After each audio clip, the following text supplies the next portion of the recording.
Well, thank you very much. I appreciate that. I strived yesterday at the legislature to be. We are live. We are live. Okay, well, welcome back, everyone. I will reconvene us for our afternoon session. The first item on our agenda, we're back with Ben Tate to talk about the Education Pathways Report. See you over there. Good afternoon. Across to your row, members of the commission. For the record, my name is Ben Tate, director of the Oregon Longitudinal Data Collaborative. It's good to be back with you again post-lunch to talk about a different report. So give me 1 second. I will share my screen.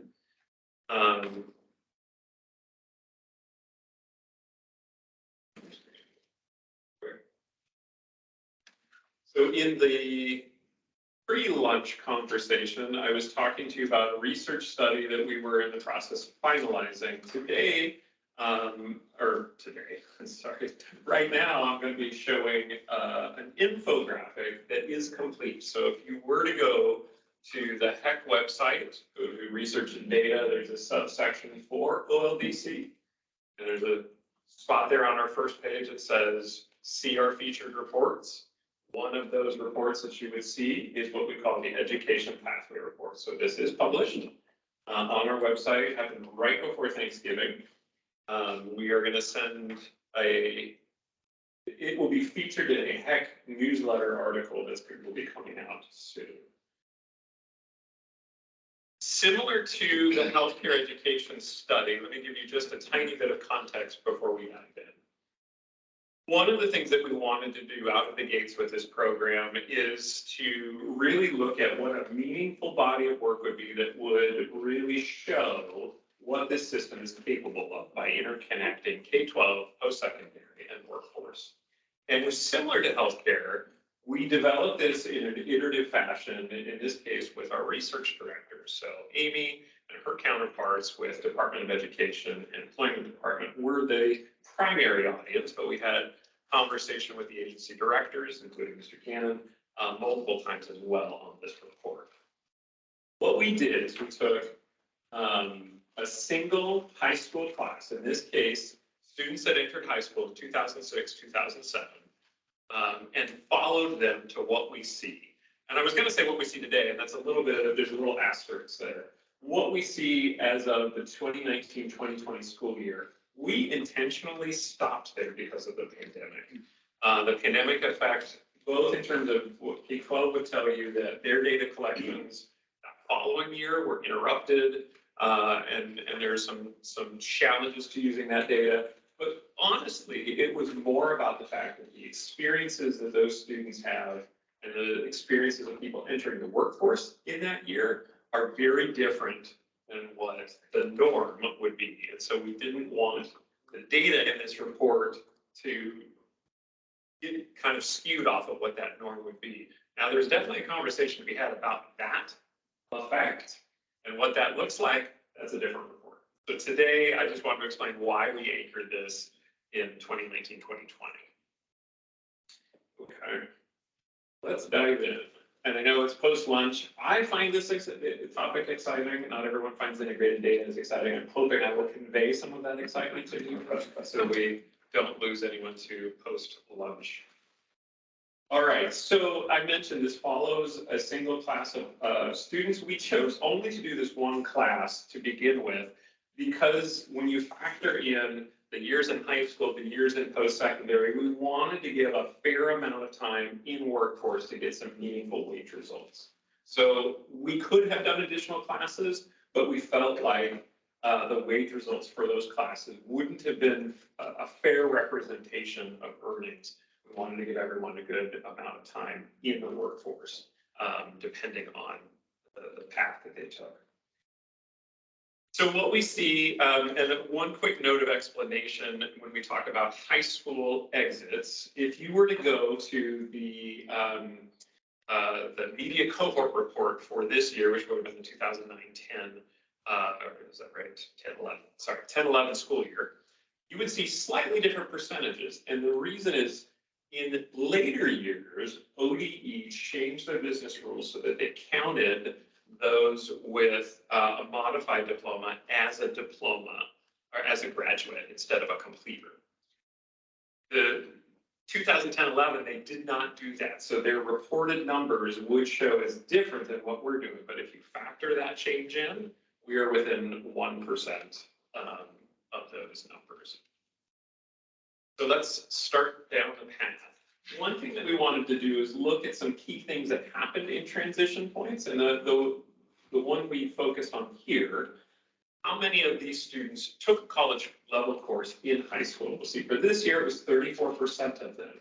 Now, the interesting thing is, of that 34%, 90% of them went on to enroll in college or university. So this is very much an indicator of those that will go on to enroll in post-secondary. Moving down now, we look at, now this is back to measuring the entire class. When we look at the entire class, we see that 68% of them enroll in a college or university at some point. And I guess that's the other point that I meant to make at the start, and I forgot. One of the key conversations we had early with our data partners is realizing that they measure things within certain time limits. ODE talks about graduates in 4 or 5 years. Post-secondary talks about it between 4 and 6 years. We decided that for our program, we didn't need to measure it by those limits. We're not this isn't a statutory report, it's not a federal report. There was no need for us to put a time limit. So all of the factors you see are from that 2019, 2020 year looking back. So there's no 4-year graduate, 5-year graduate, or any kind of time limit. For K-12, that had a minimal impact. The percentages are still within 1% of what they report. Of this 50,000, almost 50,000 students, we saw about 125 who graduated in more than 5 years. So there's some, but percentage-wise, it's a very, very small amount. Going back here, so we see 68% enroll at some point in university. And then we also wanted to see how many students first enter the workforce with no record of having attended at college or university. And we see that's about 21% of the entire class. So now we look at where did they enroll, and we have a note here, these do not sum to 100. This is not deduplicated. So if you attended community college and then went to university, we are counting you twice in this particular breakdown. But we'll see that the majority of this 68% went to a community college, 51% of them, 22% to public university, and then the remaining to either a private or out of state. We did look at how many of these students enroll within 16 months, and you see the vast majority of them, 85% do. There's a small percent who don't, but the majority of this class of students, it was in either right away or within a gap year. We looked at how many of these students transfer from a community college to a 4-year institution nationwide, so either Oregon or out of state. And we'll see it's a relatively small percent, 16% of the students that attended the community college that went on to transfer. And I should stress, some of these numbers may strike you as odd compared to what we have talked about, but I'll say, remember that this class exited high school the same year that the 40-40-20 goal was passed. And so a lot of changes have happened that these students may not have experienced. 40-40-20 set in motion a series of goals and objectives for K-12 and post-secondary that we'll be interested to see in future, as we look with the same report for future classes. But when we look at this one, a transfer is one that we've talked about, where later classes may show a higher percentage of this because of the emphasis that has been placed in the state on transfer. This particular class will see it 16%, and we think that is because of the timing. Look at, highest credential earned, and again, there's no time constraint here, so this is just from that 2019, at the end of 2019, 2020, what is the highest credential we see for this group of students? And you'll see that 20% none, 6% completer, 44% diploma, and then on up into here. And I'm going to make a couple of notes here. One is if you go back up here and you go, wait, this said 7% and 21% for completers and none, and this is slightly lower. And what this reflects is that there is a small percentage of these students after the 5-year window, because that's how ODE measures it, do then go on and get either a diploma from a community college, a GED, or a career certificate, or possibly even an associate's degree. So there is a small percentage of these students that later in life go back and do earn a higher credential. The other thing you may be thinking, if you're immersed in data, is, wait a second, when we talk about 40, 40, 20, even when we talked about that first year, the highest credential earned for those reports is higher than what we're seeing here. That is true. We looked into this, we said, why is that? And a couple of factors emerged. Some of the smaller factors, there's some small amount of data matching and, rounding that happens that does not account for the discrepancy here. But what really does is the fact that Oregon is a net in-migration state. More people come and leave. A high percentage of those, not quite half, but almost half of those come in with a 4-year degree or higher. So we are importing a fair amount of people with higher degrees, and that is what shows up on census, because census is measuring residents.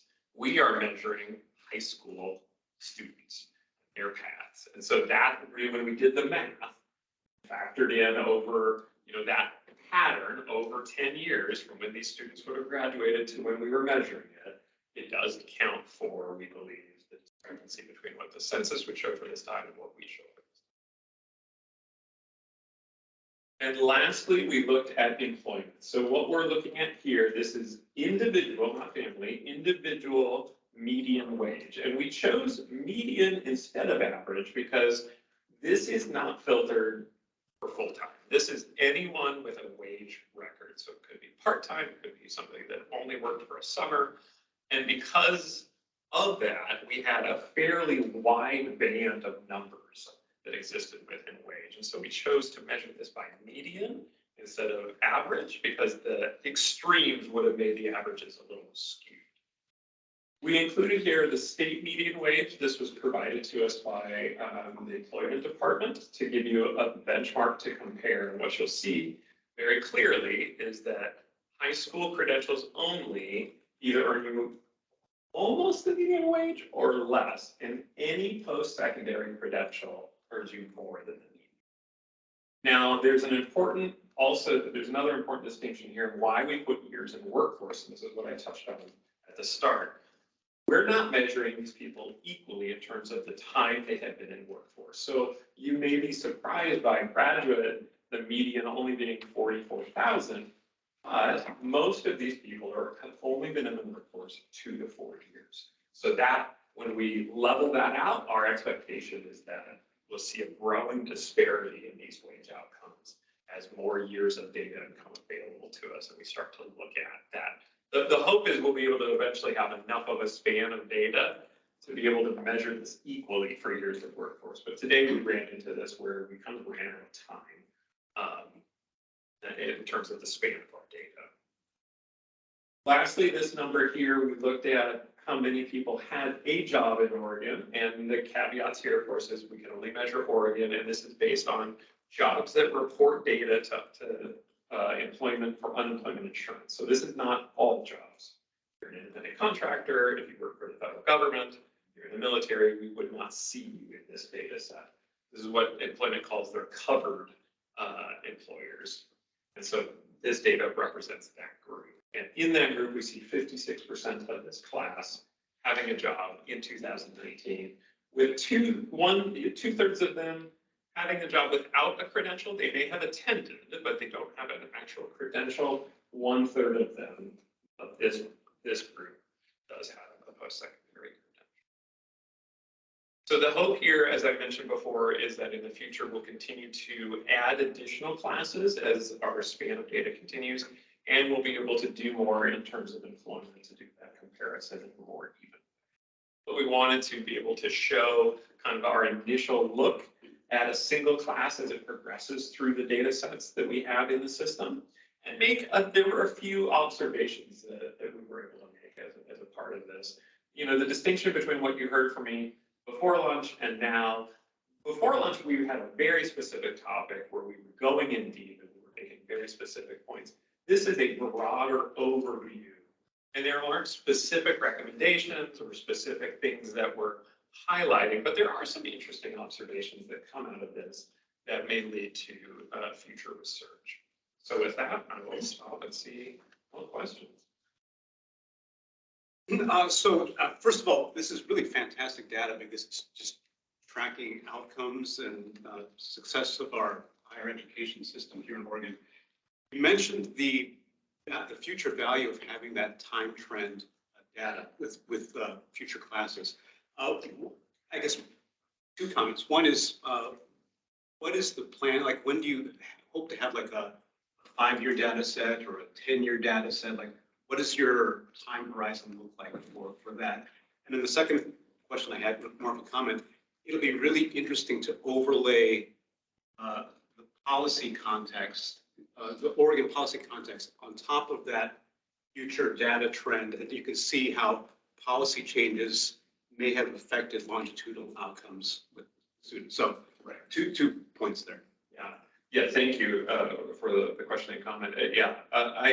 So this, when we're measuring this at the 2019, 2020, if I'm looking at graduate kind of as that high water mark in terms of years spent in post-secondary. And so on average, we thought that meant they would only be in the workforce 2 to 4 years. We really would like 5 or more before we get kind of a reasonable wage trend. And then, 10 would be ideal. So this next, after we complete this next calendar year, which will get us a full year of wage data for 2022, that'll put us in now in the neighborhood where this is based on 2019. We'll actually be in the spot where it's like, okay, we could do 5-year data for this particular class. So to answer your question, there's another 5 years before we get to 10-year for this, which is what we would like to do. And then this is the earliest class we can do based on ODE's kind of recommendation to us about it. Some of the early years of data collection are like, yeah, you really shouldn't use it for this because they were getting kind of used. So this is the earliest we can go. So it'll be another probably 2 years before we want to tack on an additional, a year or two before we tack on an additional class, and then we'll start the progression. Thank you. Commissioner Devlin. Thank you, Mr. Chairman. Are there areas in particular where you think want the data available that you'd like to have? I don't know if you saw any aberrations in the 20% with didn't make sense, or that, and obviously you probably don't have if the person left the state and came back in, you don't know what they did. Right. Left the state. Are there any particular areas where there's data that you think would be beneficial? And then I just have one follow-up. Okay. It's not a positive one. Oh, okay. Yes. So the national, you kind of hit on it. The national look is definitely something that we'd love to have. Even if we didn't have wage data from other states, knowing that students showed up in other states would be interesting. The wage data there obviously would also be interesting to be able to provide a more comprehensive look. We had to confine ourselves to Oregon. Similarly, and I think I mentioned this when I was talking about kind of our future plans for data, our definition right now of post-secondary is limited to community college and university. And the plans to incorporate additional data sets is really with a goal to expanding that. So we've had conversations with Foley about apprenticeship data within HECC with their private career schools programs. And so what we're hoping in future versions of this is to be able to talk more expansively about paths students take after they leave K-12. Right now, it's kind of a narrowing to just those 2 areas. So that in terms of like the data that we don't have that I'd love national wage data. I'd love expanded post-secondary. Federal and military would be great too, but those are data sets that I think are difficult for us to access. In terms of like, were there any aberrations in the data?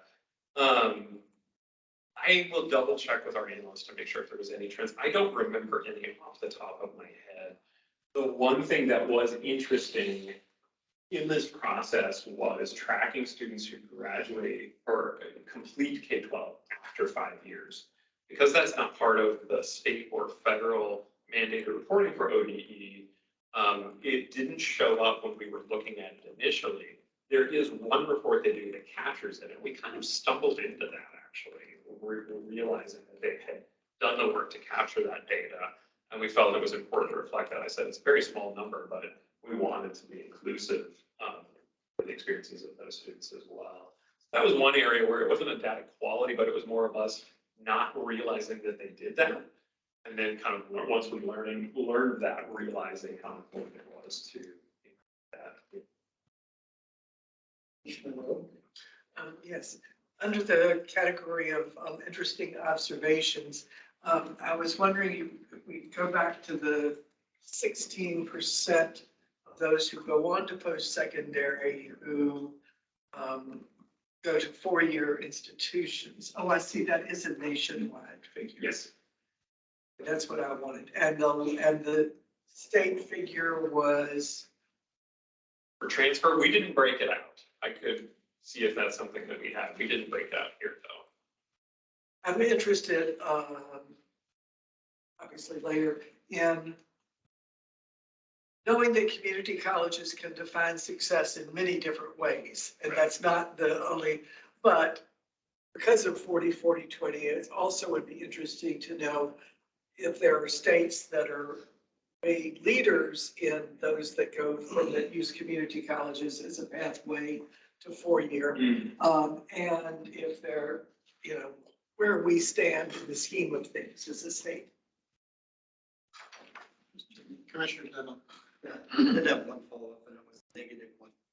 Wouldn't be data that you would necessarily want to publish, but it would be interesting to see the data would be available, should be available. And roughly 15,000 males incarcerated. Yeah. And roughly 1,400. How many showed up in that data and to see how it relates to educational attainment. And I know that there are issues about the criminal justice system operates. It would be interesting to see. I guess it's the higher level of attainment, the lower. And it's not only those, I don't know what the numbers are. It has to be at least the 50,000. Either what they now call post-prison supervision on mission.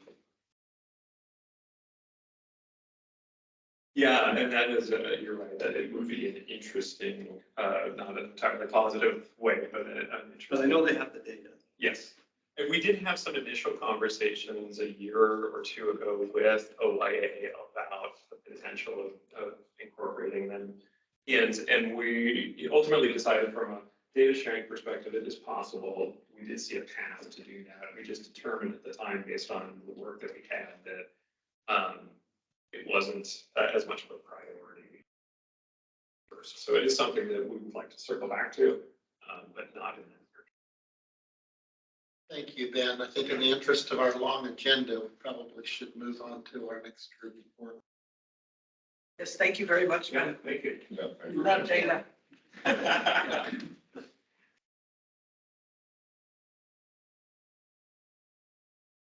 next item on our agenda is action item, and we have several action items. First is the Oregon Opportunity Grant Annual Evaluation.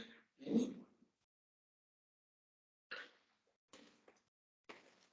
Good afternoon, Chair Cross, Vice Chair Rowe, members of the commission. For the record, my name is Amy Cox, and I'm the Director of the Office of Research and Data here at the HECC. Very strange to look forward and not see Ben. So, yes, I have several items in front of you today, 4 of them. All of them are reports that are required by the legislature and are submitted for your approval. All of these, we will go through each of them in turn. I will ask Guthrie to help us stay focused on time, although the time we have in front of us is fungible across the reports. I was going to say, the Oregon Opportunity Grant Evaluation is our first report in front of us. And before I get started, I just want to say, rarely do we have the experience in public policy research of such consistently positive findings as we find for the Oregon Opportunity Grant Evaluation. And so it is a project in our office, and all of these reports are the product of multiple people in my office. This is not, these are all very much team products. And rarely do we have the positive experience of getting to release such great findings. And I say that because I want to situate this report and its findings in context for you, and some of you who have seen the last evaluation of the Opportunity Grant Report and the first one, the last couple, won't be surprised by these findings. But this consistency and positive findings, in my view, really reinforces the Commission's priority on this program. So I just want to make that clear. Let me get into a little bit more specifics. As I'm sure you know, the Opportunity Grant is the state's largest financial aid program for students to attend college and university. It is a program that funds more than 30,000 students every year. It is extremely capably run by our Office of Student Access and Completion in managing these five-figure number of students and grants across multiple terms and over multiple years. My colleague Juan Baez-Arevalo, who is the director of that office, is here if you have particular programmatic questions. My job is to tell you really what happens in terms of students' academic success for those who receive the grant. And what I will tell you is that, as the docket item in front of you shows, the OOG, first of all, disproportionately serves students from underrepresented and underserved groups in post-secondary education. That includes students of color, women, rural students, first-generation college students, and of course, low-income students. The grant, since the 2015 legislation, prioritizes students who have the greatest financial need to be served first, and our OSAC colleagues first award the grants to students with the lowest EFCs, which are 0. That means expected family contribution, I should say, whose expected family contribution toward their college or university success based on the FAFSA or the ORSA is 0.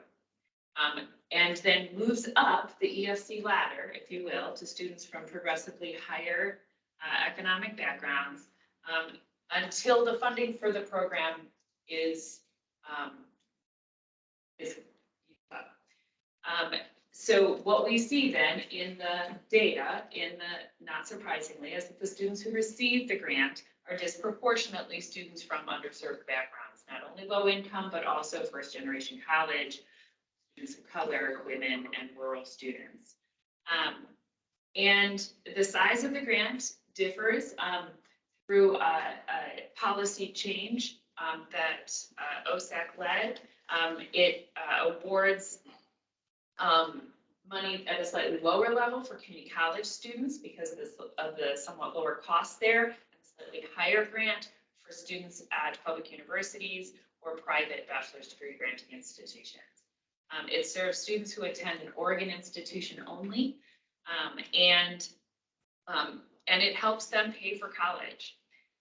That said, most of the students who are receiving the grant face such a significant affordability challenge that the grant alone cannot sort of put them over that hurdle. And what that means in terms of the data that we see, of course, there's many more fine-grained ways to calculate this, but you are used to seeing in the KPM report and in other materials our measure of students facing unaffordable costs. Percentage of students in Oregon community colleges and public universities whose cost of attendance, tuition, books, housing, exceeds their expected resources. And if the expected resources are your own earnings as a student, plus maybe the Pell Grant from the federal government, plus the Opportunity Grant, that's amounting to about $9,000-ish, maybe $18,000-ish, including those earnings. But the cost of attendance is $25,000. So the Opportunity Grant moves those students forward and helps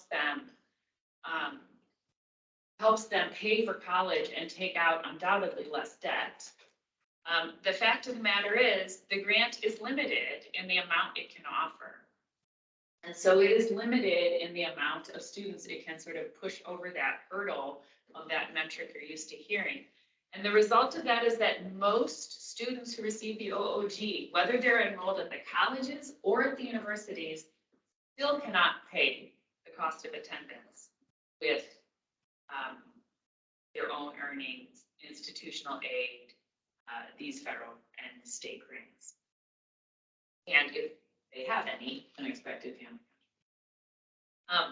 Despite those challenges, I wanted to lay them out to make it clear, despite those challenges, students receiving the grant consistently do better or as well in college and university as students whose expected family contribution is just over the line and don't get the grant.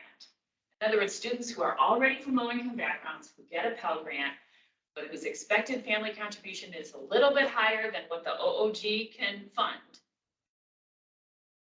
the OOG funds can award. Those students in these slightly better low-income backgrounds, if you will, an odd statement, don't do as well as students with the OOG. And it is possible that there are other factors at play here, that there's a selectivity issue. What I can tell you is that this evidence that state level grants support the academic success of students in college and university is very consistent with national research and with earlier research in Oregon. And so I'm very confident in the results that really the bottom line here, that state need grants matter. And the Oregon Opportunity Grant in particular supports students and helps them. Students with the Oregon Opportunity Grant consistently have higher retention rates or retention rates that are as high, higher graduation rates or graduation rates that are as high, faster time to degree or times to degree that are equivalent, and earnings that are very comparable to students who did not get the OOG but are from things lower. So the conclusion of that is a few, right? There's a few conclusions. One is the investment that the state makes and that you all have prioritized in the Opportunity Grant matters for the students, right? Another conclusion is that it matters, and I would argue that this is as important, especially for the future of the program, it matters for the communities they come from and for the state. Because when you're graduating and then you're going on and you're getting that job that you couldn't have gotten if you didn't have the 2-year degree or the 4-year degree, you're getting those comparable earnings, you're also paying those taxes at that rate back to the state. And you have better health outcomes and all of the benefits of post-secondary education and training. And so the support of the program I think, especially since 2015, when there have been some of these changes, we have seen, consistently matter, whether we measure it across colleges, universities, privates, publics, or over time or over student characteristics, like when we break things out and look at them for different racial ethnic groups of students, for rural or urban students, we continue to see this set of findings. And so that is the summary, my summary of the Oregon Opportunity. Mr. Denham. I know where you're following some of the premises, your responsibility model. Never met the expectations that we hoped for it because soon after adopting it, we went through the Great Recession. But in that model, some level of depth. It doesn't appear that this representation of being unaffordable includes that. I'm not saying to change it, but in a sense, you could still see it's unaffordable in a sense, but I think the figure we used then was either $4,000 or $5,000 a year, 16,000 or 20,000. But you could see if they cut 18 and four-year institutions in the state, I think. Also, attendance varies between about 26 and 31. They'd still be 10 short. So they'd be the very students that would be borrowing to the max, they could at least afford to borrow to the max. But it would be good to look at, and I don't think you're going to lose many people on the numbers, it'd still be unaffordable. What it would be like if they borrow, I don't think it's an unrealistic sum. No, student debt is a terrible thing to talk about now. Like it absolved. And it does seem reasonable that there might be some debt. Student is benefiting in the future. I think the problem we have is students are acquiring too much debt. In some cases, they're being victimized by some unscrupulous for-profit institutions, putting them in a situation where it's very difficult to even continue. I do think we could expect that there would be some debt. The other thing is, this is not for here today, wondering what, I haven't had a student that's had to fill out a FAFSA for a while. You have grandchildren that have. But I don't know how familiar we are with expectation and how realistic those expectations are. Commissioner Devlin, thank you for the questions. Let me take them in turn. We have not calculated in our office what would happen to the affordability index if we included $4,000 or $5,000 of debt. It is a very interesting question, and it is something we could do. And I'd be happy to explore that and return on a different day. The challenge, of course, is, as you noted, the amount of debt typically taken out is so much higher. It is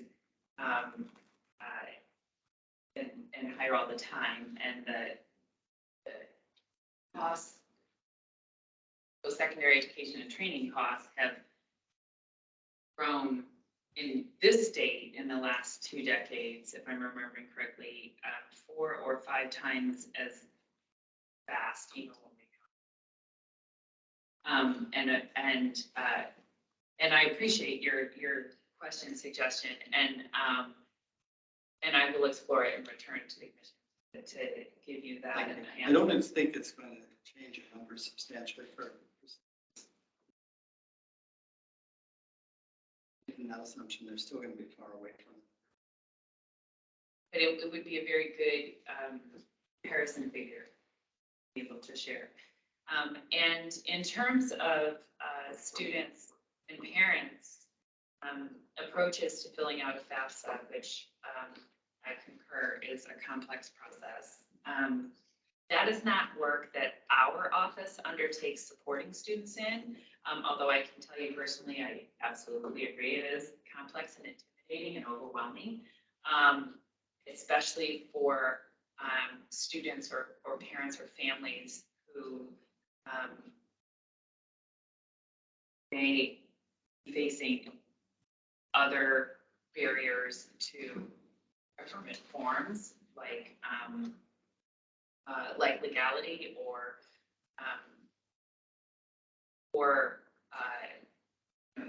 computer access. It's all online now. No paper anymore. But it is the work of supporting those students and families and encouraging FAFSA and ORSA completion. That is the work of our OSAC colleagues. And I know that Juan Baez-Arevalo can speak to that. I think it would be good for the commission. Juan? With a couple of exceptions. Mr. Hammond. Thank you, Chair Cross. Just a couple of question observations. You stopped short of suggesting that investment in the opportunity grant may be our best return. Well, which I do think it is, but seem to look at the different ways in which we make targeted investments and compared to the kind of return. There's the research would indicate that that kind of investment psychologically changes, not just the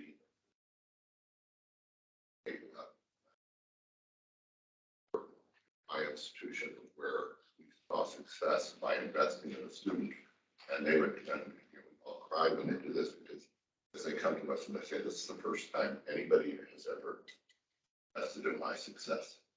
Background where so it's a critical thing.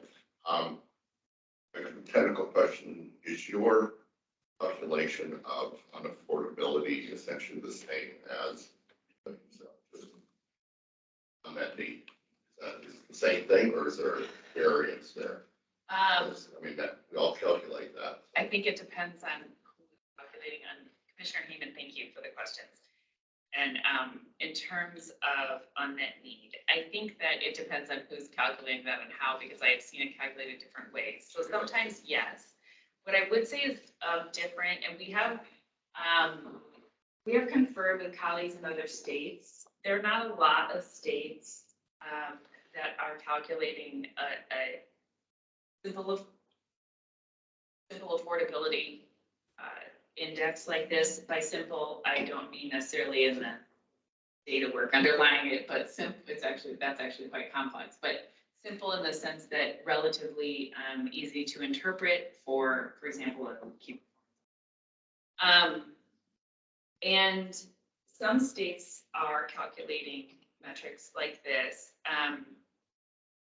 And when I last conferred with those colleagues, which wasn't in the last two, but no one had included student earnings.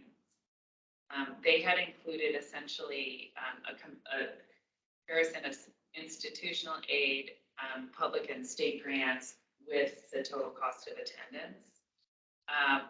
And we believed that state earnings was a reasonable piece to add. It's not, this is how like federal work study grants are, are awarded and that kind of thing. So, so it's comparable to what other states are doing and what they're calling unmet need. But there are many different ways to calculate that. And in terms of, is it the most, does it have the greatest return on investment?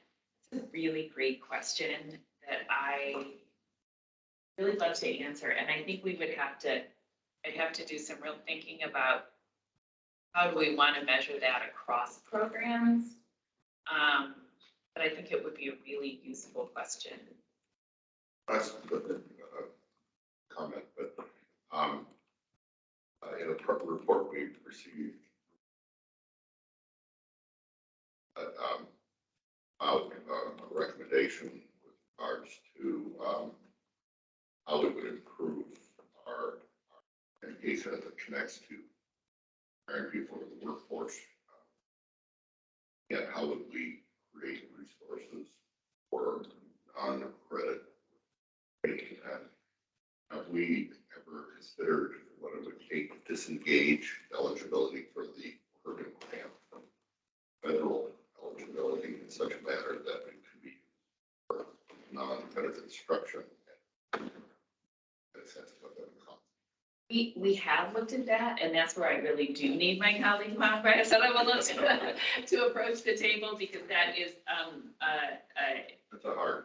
it's very much the work that he engages in. We have looked at that as an agency in terms of adult attainment and non-degree credentials, and he's already set, he and his staff have already set precedent in disengaging the OOG from federal requirements with the ORSA. So that part, We already have a mechanism for doing it now. Applying it to these other. I will just jump in quickly to say we are 13 minutes over time, and Okay, I'll stop. we've also gotten a request just for everyone to speak up a bit. From the Oh, women in the chat. excellent. Okay. Quick answer, for the record, Commissioners, my name is Juan Baez, I'm the Director of HECC, the Office of Student Access and Completion. We certainly have an Oregon Opportunity Grant that can function outside of the federal requirements in many different ways. We have explored providing the Oregon Opportunity Grant and have proposed it actually from our office and from the agency in the past and different legislative measures to have awards be issued to students who enroll at less than half-time, for example, and also for students who enroll in non-degree programs, and whether they're programs within community colleges or programs, including a notion of apprenticeships, for example, that our partners in the state of Washington, our sister agency, does provide in the state of Washington. So there are mechanisms. It's a matter of figuring out the right amounts and how to scale those up for students proportionally to the funds available from the org. Well, I think in the interest of time, if we can call for a motion to approve Oregon Opportunity Grant Annual Evaluation. I move to approve. By Commissioner Hayman, second by Commissioner Devlin. Any discussion? Hearing none, all in favor signify by saying aye. Aye. Opposed, same sign. Any abstentions? Motion carries. Thank you. Chair Cross, speaking up, my colleague, I said, Avalo is going to stay here with me at the dais for the next docket item, which is also an evaluation of a financial aid program. And that is the Oregon Promise Report. The Oregon Promise Report is a little bit different in many ways, actually. One of which is you'll notice you don't have a written report in front of you. That is because that is still being compiled as the data are still arriving in OSAC's office for this term. This is something we've done in the past, and it is not ideal, but we have the findings of the report to present to you today for your consideration as conditional on completion of the report by the end of the month. So I'm going to share screen to show those findings to you. And also, in the interest of time, I'm going to move a little faster through some of the earlier slides, which are similar to results from earlier years, and spend a little more time near the end of the deck where there are some new findings as the program has evolved and grown because it's only been in existence for years. The Oregon Promise is another state grant program. It is not need-based in the same way that the Oregon Opportunity Grant Program is based. It is a program designed to cover up to 90 credits of community college tuition at up to 12 credits per term for new, within 6 months, high school graduates or GED completers. Students are eligible if they enroll in an Oregon, if they graduate from an Oregon high school or completed their GED and enroll in an Oregon community college within 6 months. If they graduate with a 2.5 GPA and their corresponding results for the GED completers. and if they complete a FAFSA or SUP. They also have to maintain some of that academic enrollment. They have to enroll for at least 6 credits per term and remain enrolled consecutively. So the design of that is to support students and encourage momentum and not enroll in fall and drop out in winter and enroll back in spring, return in spring. The grant is what is considered, this is important, a last dollar program, which means that it takes into account the federal Pell Grant, the Opportunity Grant, and any other state grants prior to drawing on the Oregon Promise funds. So in other words, if your 12 credits of tuition are covered partly by the Pell Grant and the Opportunity Grant, the Oregon Promise will sort of fund the difference. If the Pell and the Opportunity Grant cover all of your tuition costs, then the Promise Grant will give you a minimal stipend toward books and other costs. You'll see this note at the bottom, expected family contribution may also be used as needed to control program costs. And that is if there are more applicants than there are funds in the program, those with the lowest EFCs are served first, and an EFC limit is instituted, usually at a pretty high level. The OSAC office manages an enormous number of applications and awards an enormous number of grants every year. You can see that this has been generally relatively consistent across the years, with the exception of the number of applicants has declined. Some of that, of course, is pandemic years. So we imagine that that is part of the situation when we have seen a broader decline in enrollment from community colleges, and certainly impacts on the pandemic of high school students. The questions that we're answering in this report, and that I've centered this docket around, this slide deck around, are who is using the grant, so who are the recipients of the Oregon Promise, and how do they compare to other, who's our comparison group and how do they look? But what are the financial impacts of the program? Has the Oregon Promise led to greater enrollment in college? This was the key hope of the program from a legislative intent, that it would sort of open the gates to college and university wider.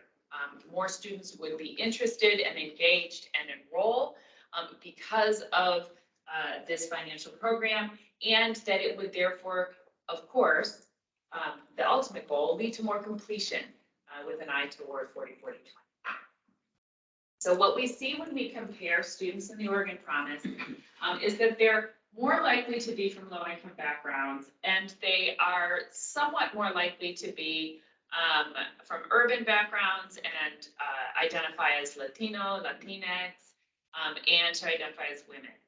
Now, the comparison groups here are not as straightforward as maybe in the OOG evaluation, but what I've done here is show the students with the Oregon Promise as the last bar in each of these comparisons, and high school graduates, where the data are available on the leftmost bar, and then the sort of broader group of all university and community college, new university and community college students in the middle. And so what you see here as an example is that about a third, 35% of all community college and university students get a Pell Grant among those who fill out a FAFSA. But 44% of the Oregon Promise students fill out a FAFSA. They all fill out a FAFSA, excuse me. 44% of them receive a Pell. Or if you look by race ethnicity, you'll see that about 24% of Oregon Promise students identify as Latino, Latina, Hispanic, compared to 21% of all community college public university students, or 22% of high school graduates. The impact of one of those characteristics, and that is the income background, is really interesting in this program because it is structured as a last dollar program and not as a need-based program. What happens is that although about half of Oregon Promise students, 44%, get a Pell, only about 15% of the Oregon Promise dollars actually go to those students. So not to get too technical, but it's because students from a middle or upper income background aren't eligible for the Pell. So the Promise is paying for all of their tuition costs. Okay. What are the financial impacts of the program? The financial impacts of the program are relevant for students, for the state, and for, of course, as I noted, for how the program funds are distributed. This is just a little more about what I started to say. The Oregon Promise covers tuition, right? Up to 12 credits per term. But students have many other costs as well, right? They have housing, they have books, they have childcare, they have many other costs as well. And what that means is when we employ that affordability index again, what we see is that students receiving the Oregon Promise are still not necessarily covering the cost of attendance. They're covering the tuition, which is the design of the program. One of the primary way that we assess impact on students' affordability is by looking at the impact on all college and university costs. And then what we see is that students who are eligible for the Pell Grant and also get the Oregon Promise, 2/3 of them still cannot meet that published cost of attendance.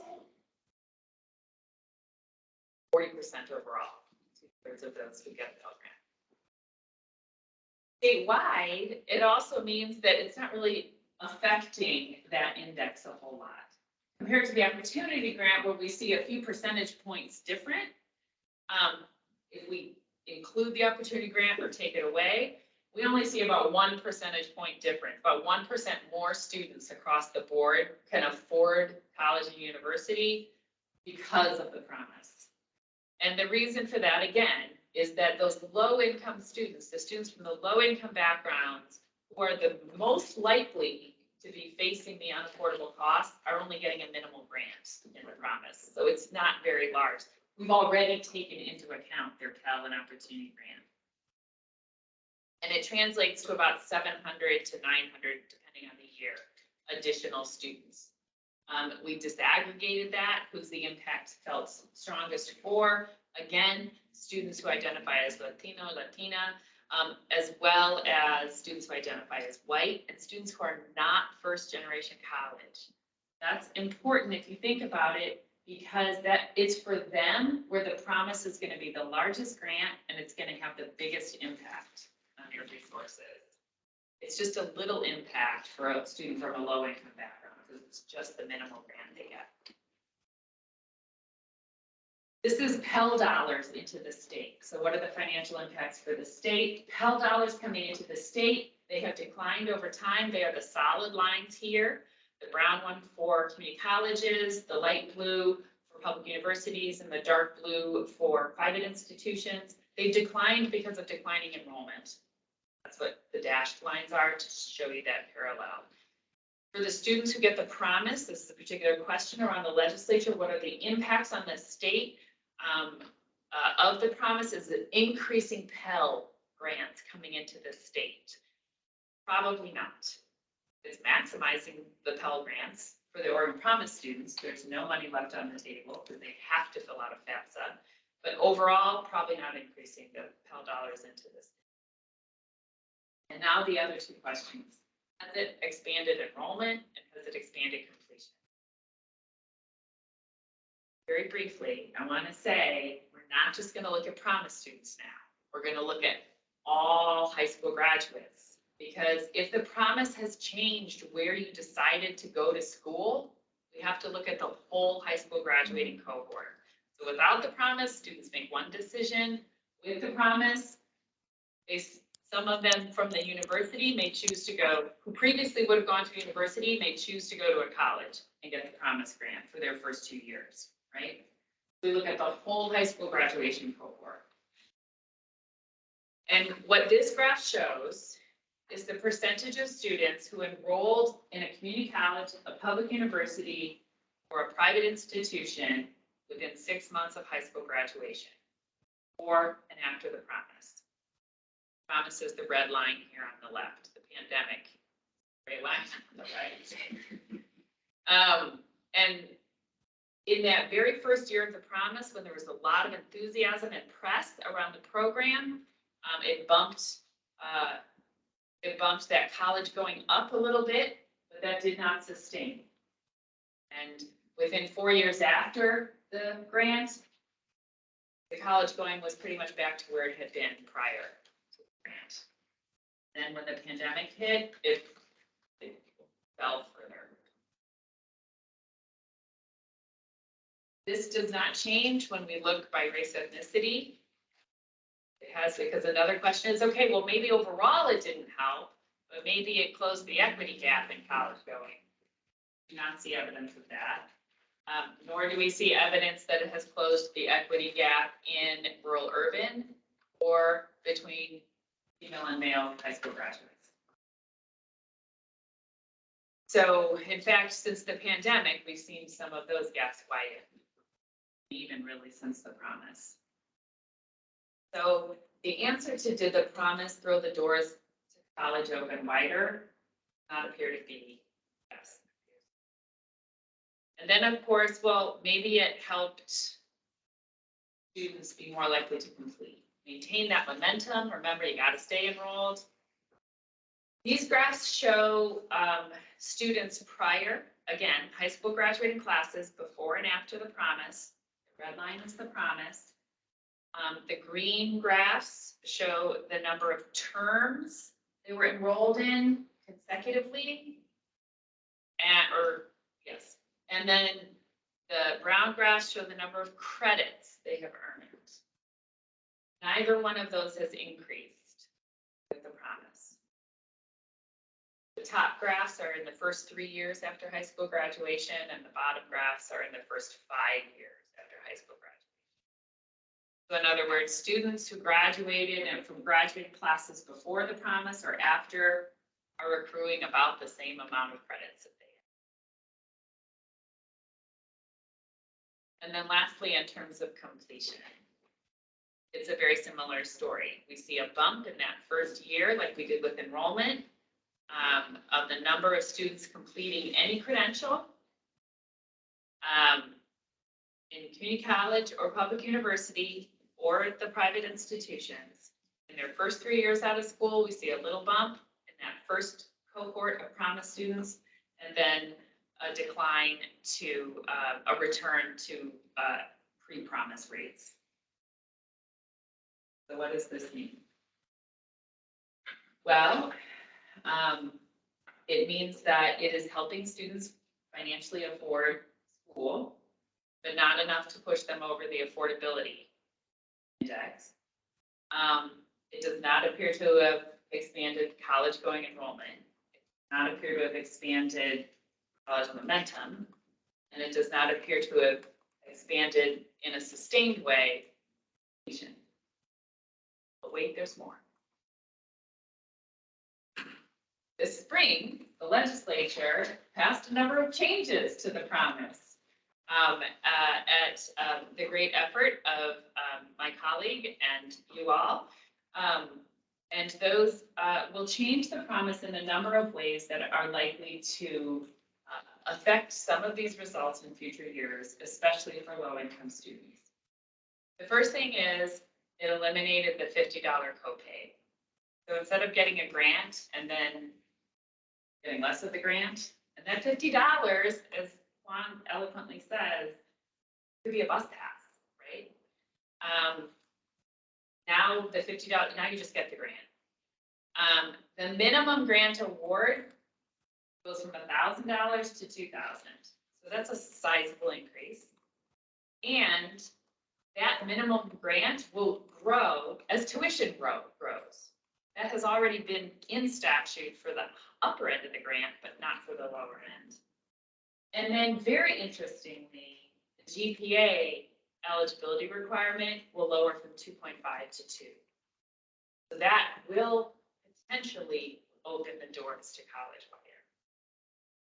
And in the coming year, the HEC has a policy option package for further changes. Those include eliminating the GPA requirement entirely and not counting accelerated learning toward the 90 credit. I will take. Commissioner Dettle. Having been in the legislature when this was first created, it has never received very good review in the educational community under any circumstance. But at the same time, try to put it in the context of this. Prior to that, as you go prior to the Great Recession, is one of the emphasis under the shared responsibility model was that we would look at all these resources. We look at a reasonable level of debt, and the state would fill in everything. And that's what in your actual or an opportunity grant would have to be quite a bit larger. Well, I think if we had those dollars, we probably wouldn't have this program. Programs maybe not as effective way to treat this, but it's relatively small compared to other programs. The problem that we see is that we saw then was that we could have a program that does basically what the existing opportunity grant does, the level of funding we have, for the most needy students. But we had a great portion or a significant portion of the populace that were families that were of modest means, but still there was no way for their children to attend college. Because if you look, when you take the Pell Grant away, that number being unaffordable, even if they have like a 5,000, I don't remember where we stopped, was about 6,000 in eligibility for the opportunity grant, something like that. Then they're even farther away from being affordable if they don't have the Pell Grant. And they don't have the Oregon Opportunity Grant. And trying to find some way to address those students, because obviously, you know, there are going to be some students where their parents can afford them. Maybe not the school they'd like to send them to, but to school. But that there are quite a number of students who could be going on to college that are simply just barred from it. They're maybe not the lowest income, but they're the next bracket up. Like you were saying before in the earlier analysis that people that got the opportunity grant were doing as well as the people that were still going. But you have to recognize at the same time that the people that didn't get the opportunity grant, didn't get the Pell Grant, most of them weren't going because there was no way they could go. So this may not be the right way to address this. As you remember, there was a great deal of discussion going around the United States and states about making the first 2 years of college or making the first 2 years of community free. And part of it got to be too much PR rather than reality, because we weren't making the first 2 years. We were making free of the cost of tuition. And so there would still be a lot of students that would. I just want to put those things on the record because I think there are a great number of students not serving. Some of them from, you know, many of the families we have that we think that everybody that has 2-parent households and both are working are making an income where they could almost college. And there are a lot of families with two household workers that their gross income is less than $75,000. Thank you, Commissioner Devlin. I appreciate the historical background. Are there other questions? Briefly, we want to have more items to act on. Okay. I just want to get us through our agenda. Catherine? I thought I saw Commissioner Matias take a second at the moment. Commissioner Matisse. You're on mute. I still need to figure out technology. Thank you, Chair Cross, and thank you, Ben and Amy, for your presentation so far. This is really just kind of a sidebar thought. It doesn't necessarily fit directly into the specifics of the Oregon Opportunity Grant, but one of the things that kind of came to mind when you talking about the grant and the ways in which the grant's been changed in the 2022 year to eliminate like the $50 copay, that makes me wonder about what opportunities are available to provide recipients, aid and grant recipients, with an opportunities for financial literacy development. Because oftentimes with low income households, the way to rationalize kind of financial, decisions are based on different maybe timeframes than households that have kind of more buffers. And so I think all of that does come into play in terms of college success, and I'm not sure where else those kinds of skill sets could be kind of included in that process of higher ed development. So thank you. Thank you. Well, if there's no further questions, we'll call for a motion to approve the Oregon Promise Biennial Report. So moved. And moved by Commissioner Rowe. Second. Seconded by Commissioner Arnold. All in favor, signify by saying aye. Aye. Opposed, same sign. Mentions, motion carries. And Amy, in interest of time, I will maybe ask to pick up the pace. Pick up the pace, Chair Cross. Thank you, Chair Cross. The next item in front of you, docket item 9.5, is a slim 150-page volume on the first annual report of Future Ready Oregon.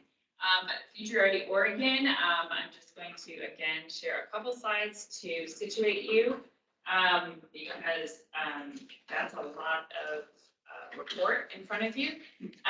Future Ready Oregon is a suite of investments in workforce training that was passed this spring to the tune of $200 million in state funds combined with Federal Rescue Plan Act funds. And it is designed to be innovative and expansive in workforce training across the state to make the especially the credentialing that does not always occur at a community college or a public university more accessible, more available, and more targeted toward upward mobility jobs and toward the state's industries who need more workers. So it is a multi-year set of evaluations that involves new data collections and expanded data collections.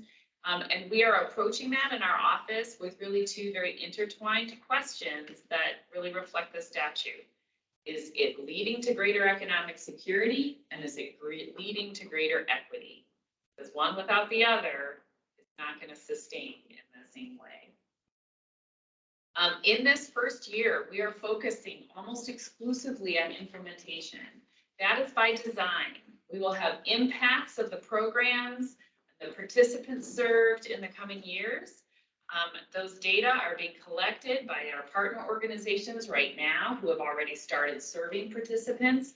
But the focus this year is on implementation. And that is because if we don't understand how and how well programs were implemented, we run the risk of assuming, especially if there wasn't a strong impact, that it's because the intervention was poor, when actually it may have been that the implementation wasn't on point.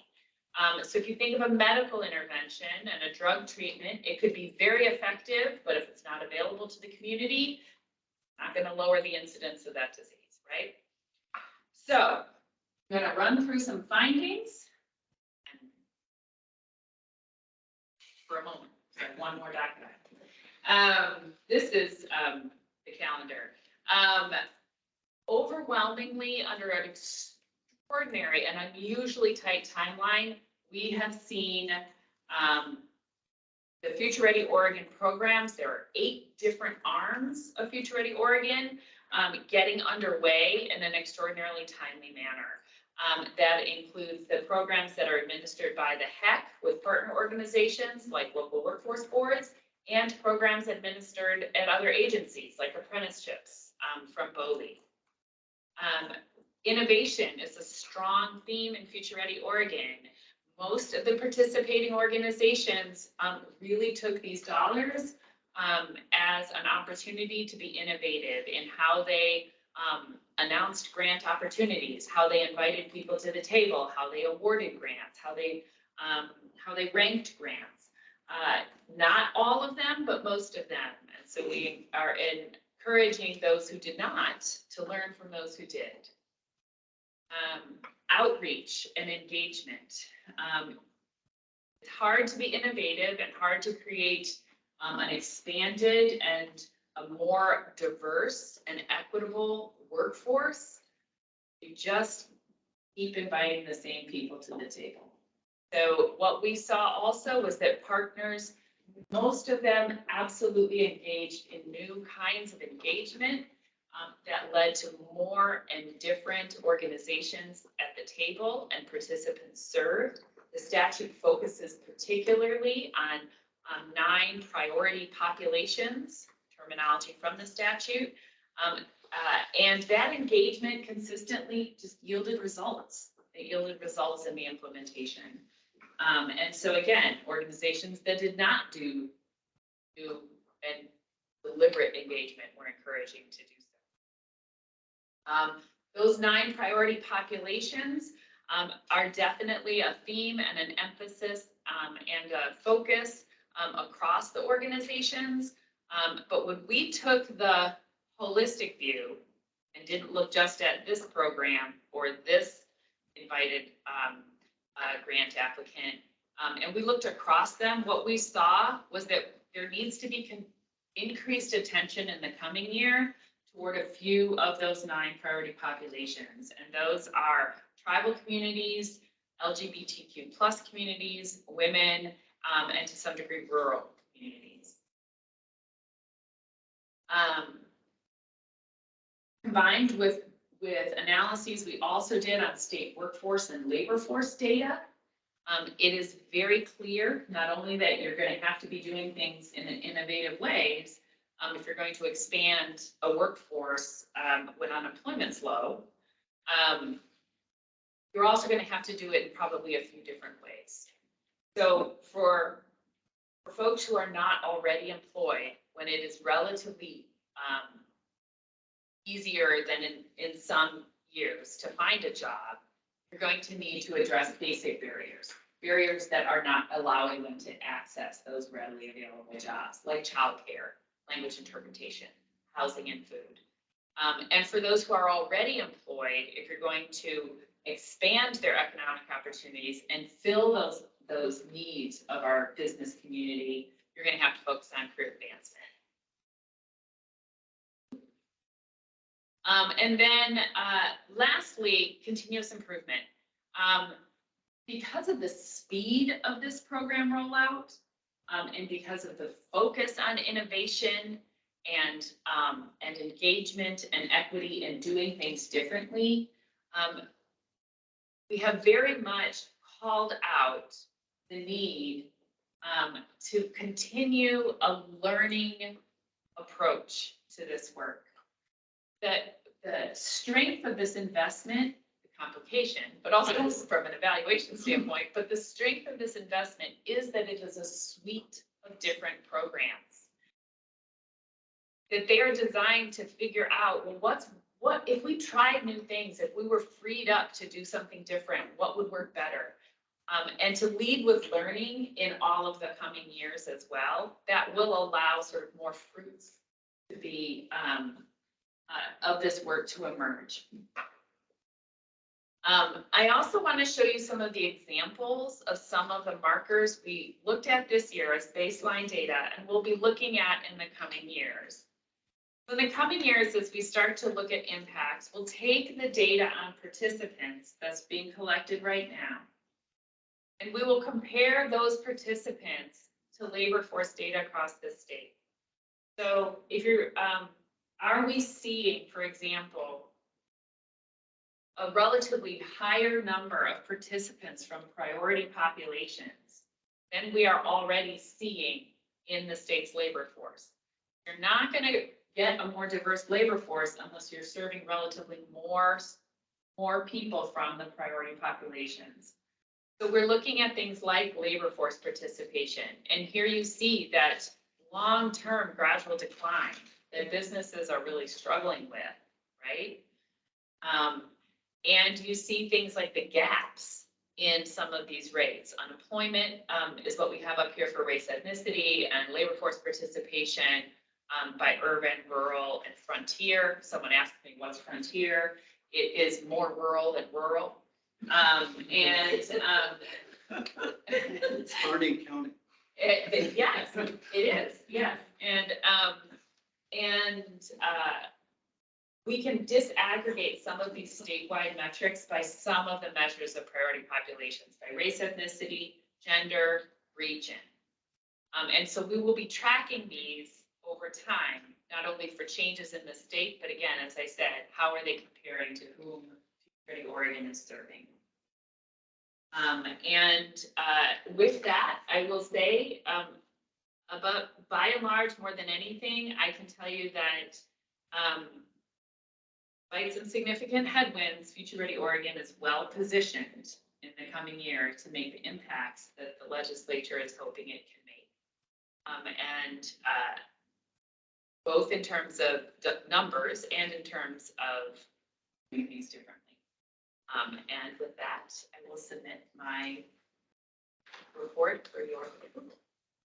It's an amazing amount of work done in a very short amount of time, so. Congratulations on getting HEC's part on getting this underway.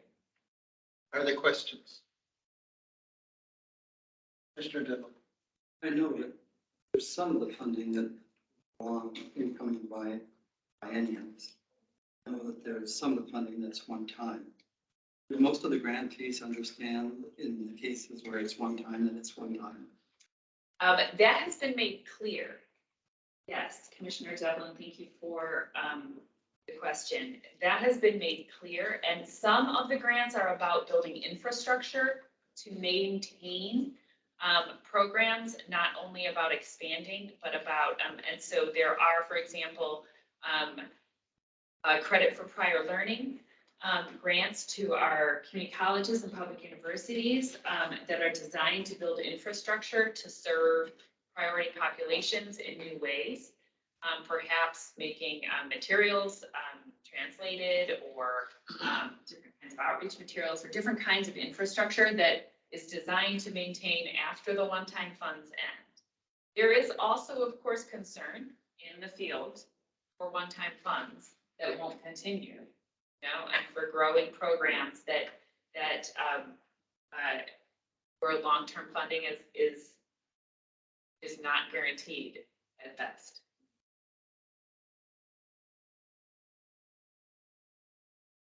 For approval?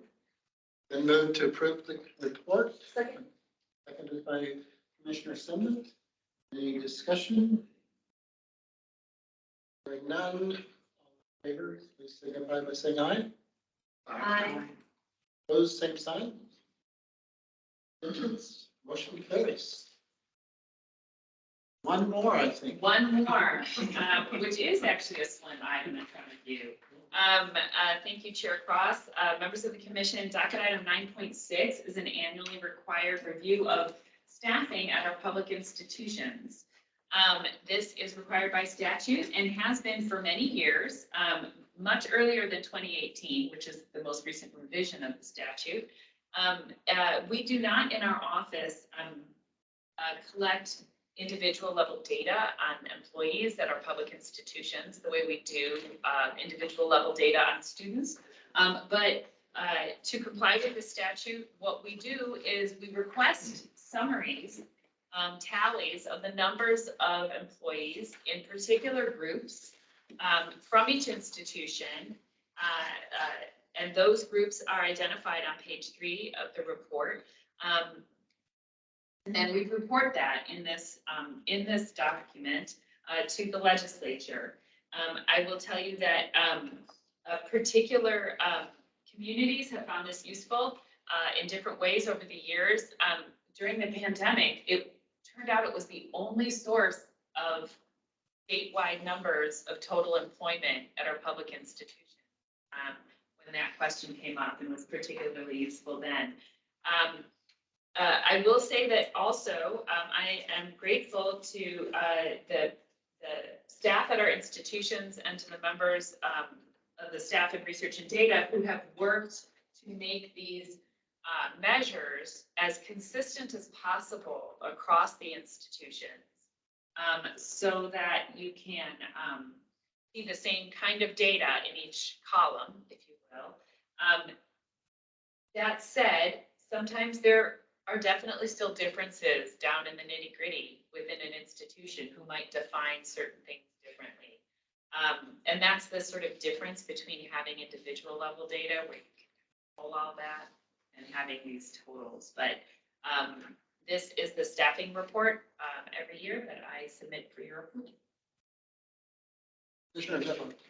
What happened to Chemeketa? Chemeketa, actually, Chemeketa had some staffing changes, not to be confusing, but they had some staff turnover, and they did not get their data in this fall, but they actually got it in yesterday, and so there's a new docket item posted that has them in there, and I'd be happy to give that to you. I have a printout if you like. I can download it. Okay, and so it will be included in the report to the legislature. Didn't think that. They have not closed, they have still employed many, many, many people, yeah. Is there a motion to approve the report? So by Commissioner Devlin, I'll second. second by Commissioner Hayman. All in favor, signify by saying aye. Aye. Opposed, same sign. Abstentions? Motion carries. Thank you, Amy.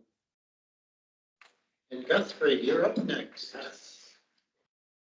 You, Chair, Vice Chair, members of the commission, I will be brief.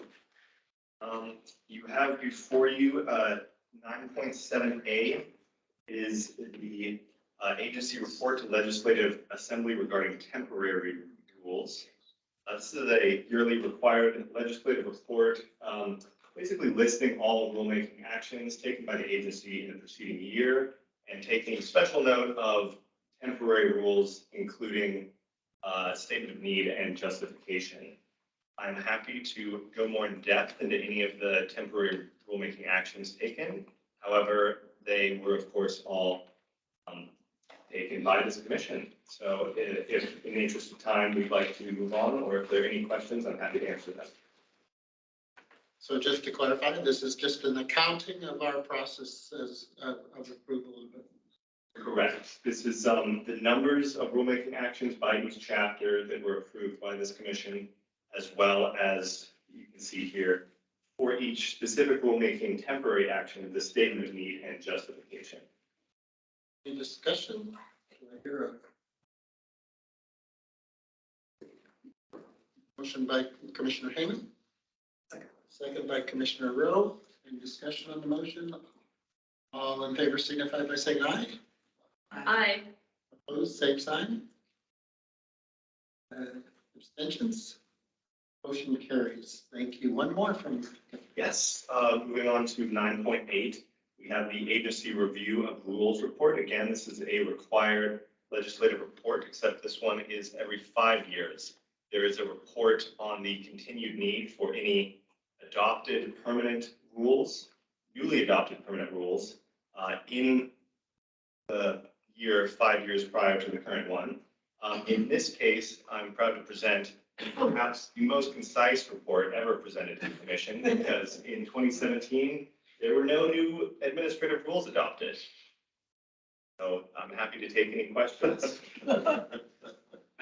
So we have nothing to report in our report. There's nothing to report, and I tried to select a photo for the report after. Very clever. Excellent.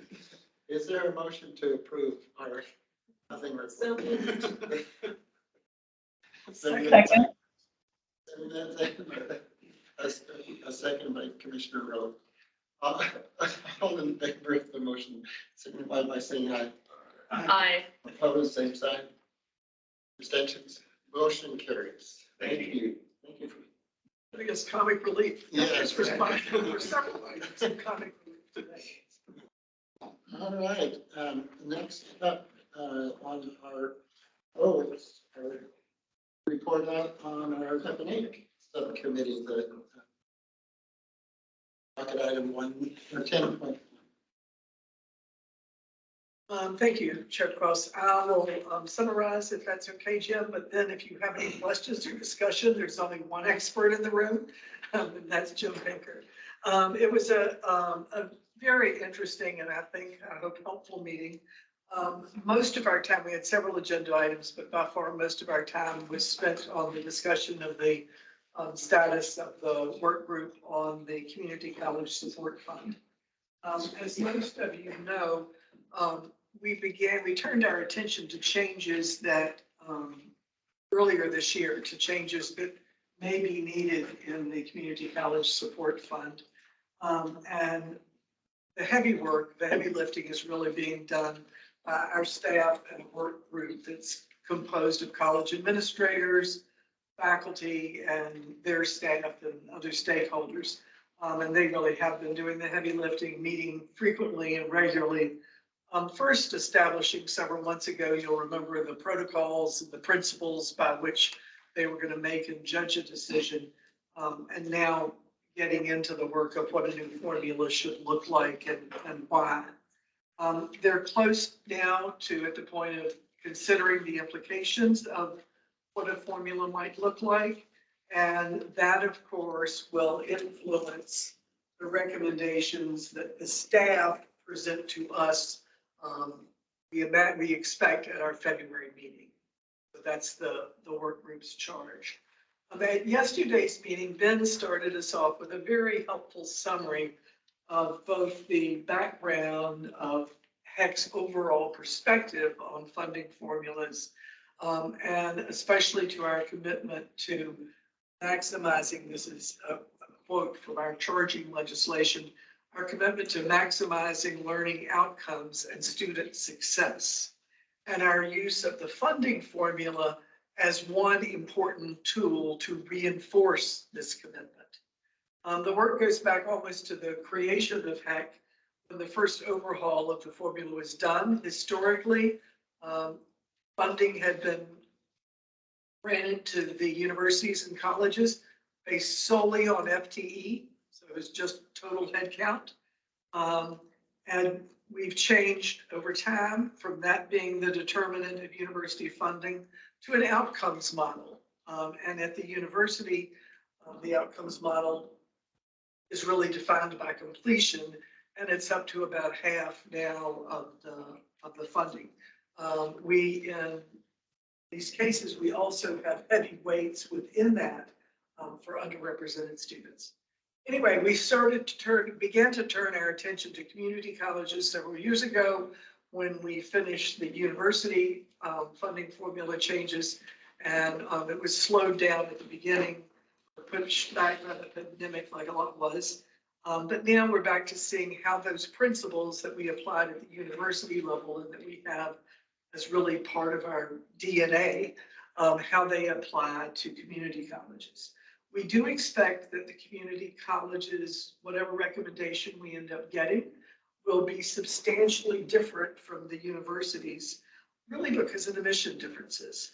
The most obvious difference, many, but the most obvious one is that the universities are degree driven, and they're just degree bound. And that doesn't apply nearly as neatly to community colleges, where many students will be seeking not a degree or a pathway to a 4-year, but a certificate, or increasingly even learning skills that aren't tied to a certificate. So it is a more complex look and analysis. Therefore, some of the things, and this is hard work. I don't want to, now we've gotten a window into it, and we can really see this is hard because it is complex work, and there's so many variables that could go into a formula, and how to have those without rubbing up too much against a desire to keep any formula clear and simple. So you've got that complexity versus simplicity. It's hard because without a trial formula at the beginning to kind of plug in and see how this will affect the funding of a specific college, to them it's a black box. It's unknown. We're asking them just to participate in a process and help us change a formula, yet they can't anticipate whether the outcome is going to hurt them or help them. So the people actually doing the work and who have the most at stake are really having to take a lot of this on faith in terms of our good intentions and the potential outcome, and still go ahead and do the work. It's also hard because we're pushing to change something that some stakeholders think shouldn't be changed, or at least shouldn't be changed now. So that has made it difficult.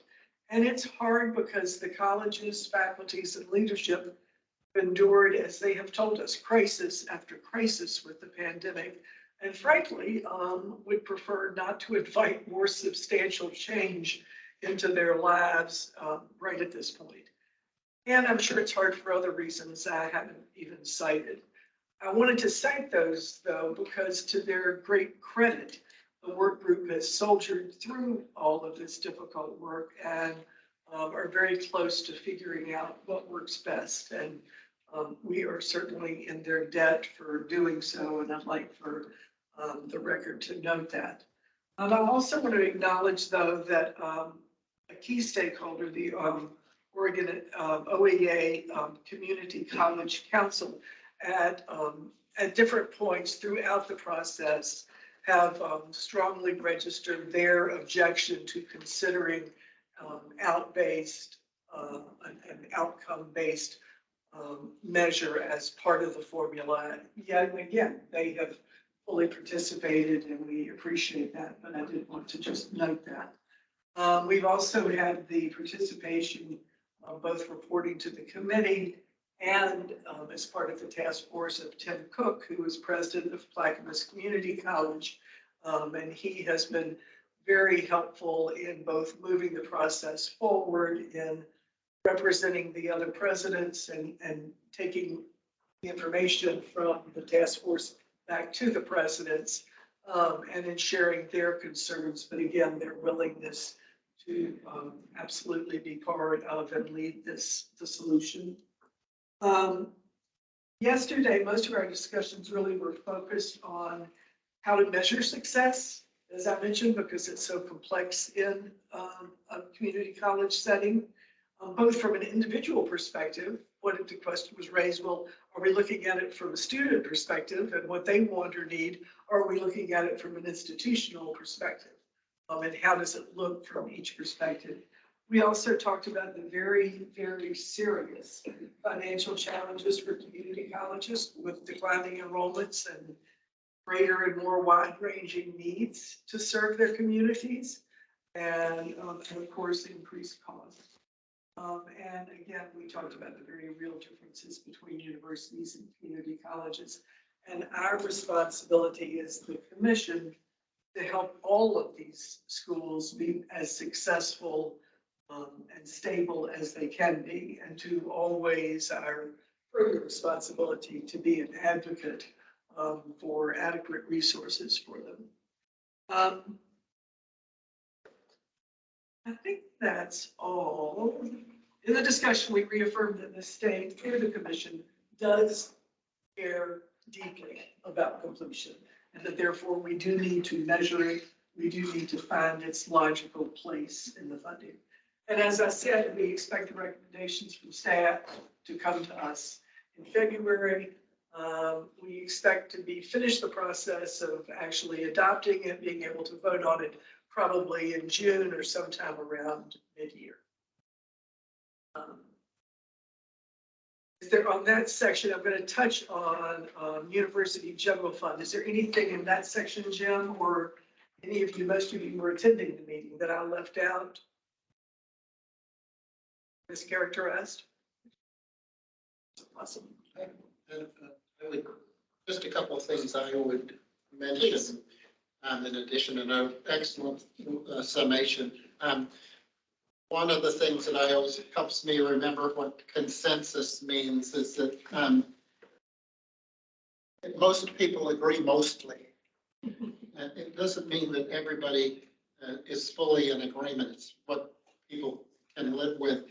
And I also want to say that dissent informs both risk and the boundaries of what constraints there are on decision making. So I, want to thank the faculty from the community colleges, and to say that we really want their participation in helping determine what outcomes to look at. I think clearly we're sending a message that outcomes are important to us. I hope that wholesale opposition to the concept does not constitute a barrier to participation of what it should look like and what we should be measuring. So we want to send that message that we want all good thinkers to come to the table to help this the recommendations going forward. And I guess I would ask for a message to go back to the task force to say that everyone needs to have a opportunity to help shape what we're looking for in that. And I guess the last thing that I would say, well, two last things. This body is proposing increases to the community college budgets far greater than what we're asking to leverage. And so we are fully in support of advancing the well-being and strength of the community colleges. And the current system is not giving us the outcomes that we want to see. And so just redoing what is not likely to produce different outcomes than we currently have. So that's why I think we're really firmly holding this notion that this is an important opportunity for change and to advance the success of the community colleges. And just reinforce that from our conversation. Thank you. That was important to say. Thank you. And thank you all who participated. The other item I should at least touch on is that Jim gave us a report on the Public University General Fund. It's a regular update that we get that gives us a snapshot, and is overall, I think it's used, Jim, correct me if I'm wrong, really as one of quite a few indicators of financial health of the universities. And I don't think there were any big surprises in that, but when you look at the data from the universities and look at it longitudinally, as we were doing from 2018 just to 2022, what we see is really, in some cases, an acceleration, but at least a continuance of the enrollment drop at all but the largest universities, but the research universities. And it's obviously concerning in every case. We have information that it has the full attention of the leadership of the universities. There's nothing that was particularly alarming. It is just the concern of a continuing trend. And of course, it hugely affects how much money they have to operate and how much of the tuition, how much of the overall revenue comes from tuition. So for example, the range in Oregon with the universities of what percent of revenue that is tuition ranges from a low of 44%. Their revenue at Western, for example, comes from tuition, up to 77% at University of Oregon. So you see the resource depletion they have in terms of what they can count on for tuition. And so out of concern about what that looks like, especially not being able to predict what it will be in the future, but knowing the demographic change that we are up against, we have asked for a deeper look sometime in the first half of next year at enrollment in the cases where it's fallen off the most, and just try to get a better understanding of it. The condition. Jim or anyone attending the meeting, anything to add to that? That is that in the report today, or is it just in the FNA? We were going to do a paper posting in the finance, just in for FNA. Yeah, I would encourage everyone, the ones of you who are not on the FNA committee, go back to the data from yesterday. It was a mere 40 pages, so you don't have to wait through 600 to find it. It's just a 4-page report, and it's very interesting, and I think helpful to all of us to look at it across time and across university. This is the kind of data we have asked for and come to rely on from Jim, from Amy's office, from everyone at HECC, and it really is appreciated and helpful. Thank you. Any questions for Commissioner Rowe? All right, well, we're getting really close back on track here. The next item on our agenda is the Transfer Council Common Course Numbering Report. Donna, you with? Oh, there you are. Welcome. Good afternoon, Chair Cross, Vice Chair Rowe, and members of the Commission. For the record, I'm Donna Llewellyn. I'm the Director of the Office of Community Colleges and Workforce Development, and I am joined today by my colleague, Veronica Dujon, from the Office of Academic Planning and Policy.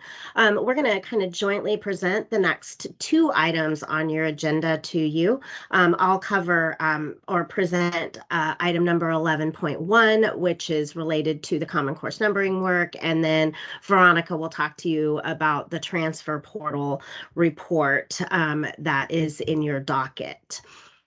As a quick reminder, when Senate Bill 233 passed in 2021, it required a Common Course numbering system to be developed and implemented. The report before you today is a legislative requirement related to the Common Course numbering work. In the interest of time, I'll just cover some of the highlights and apologize in advance if my dog barking in the background is a little distracting. My children just got home from school. At the November Transfer Council meeting, the Transfer Council voted on a process or methodology to establish a course list to meet the mandated deadlines. It included things such as using a course list that was initially created by the registrars of both the community colleges and the universities, and that list reflected the top transfer courses over a period of 3 years. In addition, looking to sequencing of courses and start with appropriately sequenced courses, for instance, Math 111, Math 112, others such as that. Looking at what we called low-hanging fruit. So those courses that had already been aligned perhaps by faculty or already had Common Course numbers. And one of the things that we were really intentional about, or the Transfer Council wanted to be intentional about, was being mindful of faculty workload.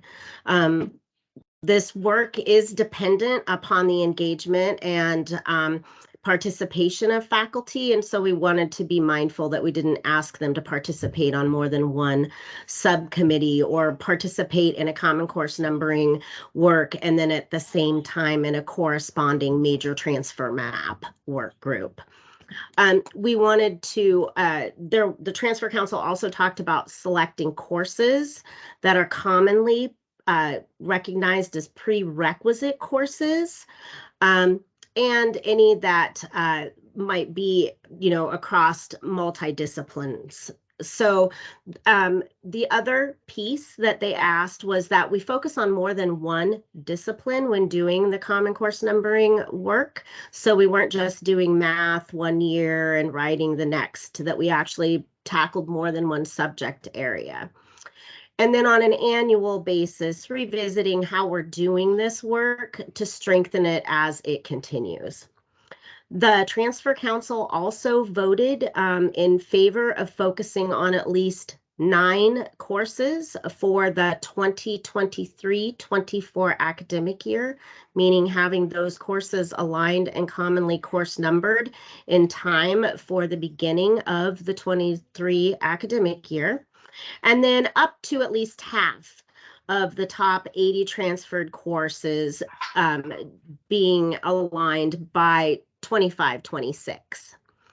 In an effort to do the alignment, the Transfer Council formed 4 faculty subcommittees, each working on a specific area.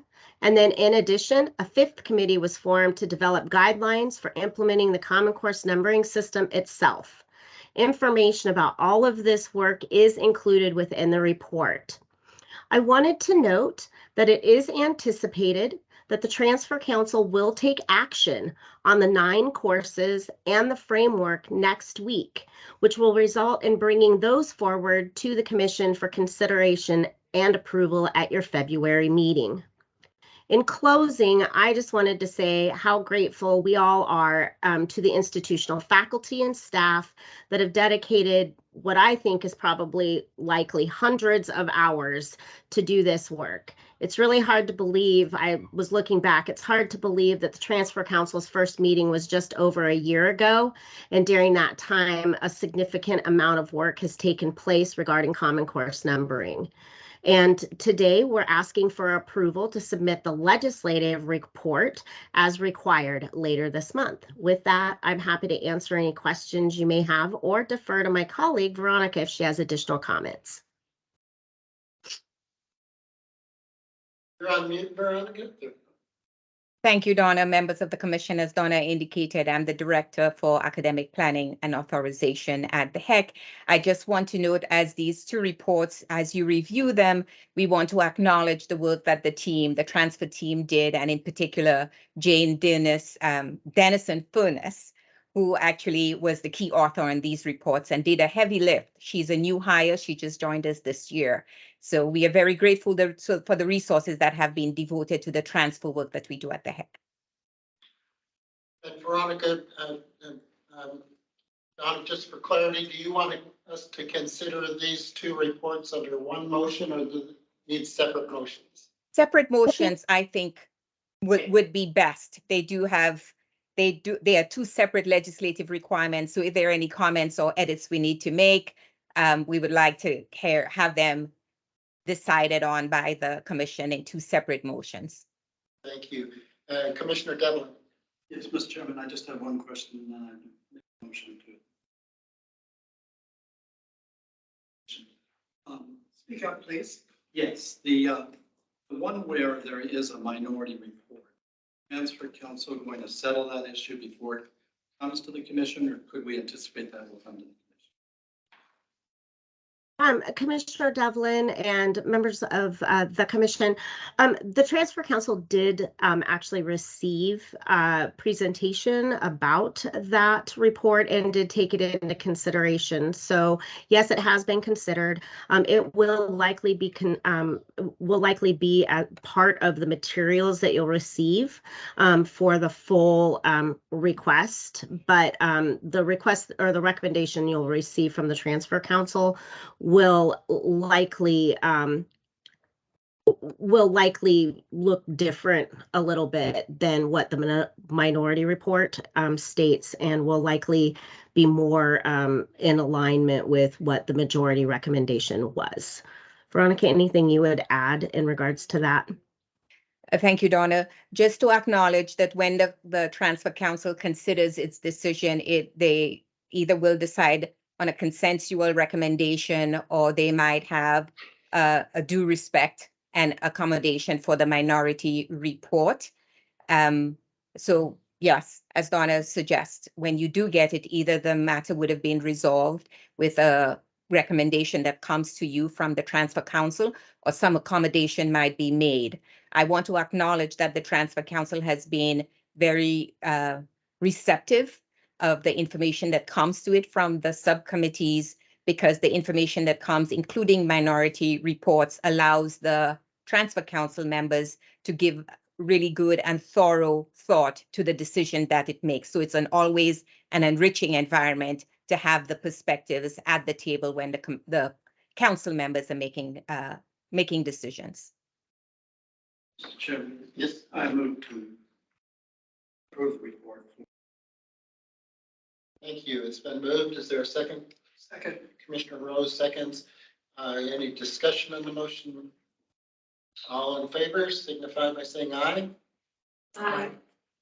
Opposed, same sign. Abstentions? Motion carries. Thank you. Thank you.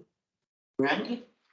Thank you, Chair Cross. And now I will give you some information on the transfer portal report that's also legislatively required, and it's the 2021 portal investment summary. So this report and the investment that was devoted to it was from decisions that were made in 2021. It was $1.4 million intended to smooth the transfer pathways, including for the common cost numbering, the major transfer maps, the major transfer maps, and with them, the core transfer maps. And the charge behind this portal investment was really to address the concerns and challenges and burdens that students have, advisors have, other staff at the institutions have, as they try to negotiate to identify how courses they take transfer from one sector to another, and sometimes within a sector. So the funds were devoted to funding research and consulting necessary for an actionable plan for future technology investments to effectively communicate the new transfer pathways to students, the new transfer pathways, the work that's been undertaken by the Transfer Council, work that came before as well. What I do want to draw your attention to is that anytime there is a technology investment of this kind, the state has particular requirements and processes that an agency like ours must follow before the investment can be effected. The report essentially captures and is very transparent about the different steps that the agency took in terms of identifying the kinds of business processes I should begin with the business analysis that needs to be made. In essence, what is the need? How might it be used? And then how might a system be designed? So in August of this year, we issued a request for proposals to seek a business analysis services firm to perform the evaluation and develop a business case for this online system. We did have one nonprofit that got the responsibility. We awarded the responsibility to do that, and it did the work in two phases. It initially developed an Oregon Higher Education credit transfer environment assessment, in essence, to issue a survey, do focus groups with all the various interested stakeholders on which it would have an impact, and that included both the private and the public sector.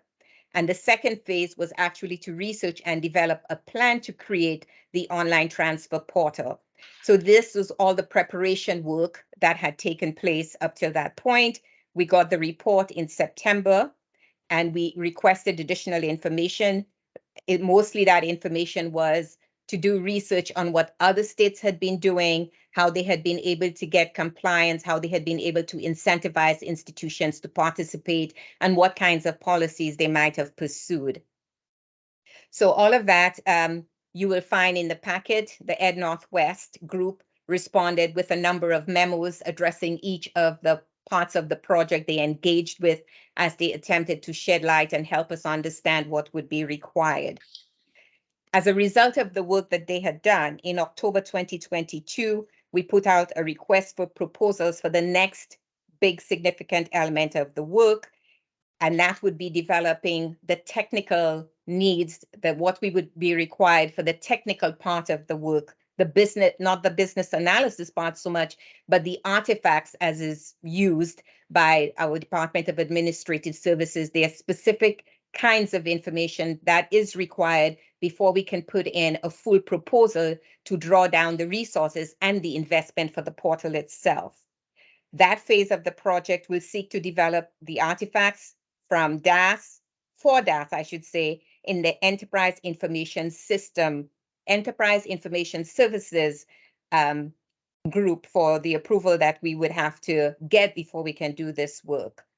There is a lot more detail here in the report. You will see, in addition to the memos, the kinds of information we received. The work that Ed Northwest produced, it identified 3 basic approaches that we could take. One is the most basic approach, in which we rely on what the agency already does and attempts to connect with what the institutions already do.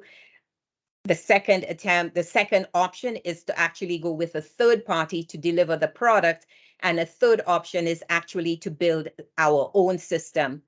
When we looked at, and they give us the pros and cons of each of these options, we will be evaluating them against the feedback we got from students, from faculty, from advisors, from the institutions, from the public and private sector. And all that information was fed into the work that we will be asking this business, not the business analysis, the technical firm, the firm that will be helping us figure out what the design are, what the artifacts are to actually build the product that will eventually be implemented at the agency.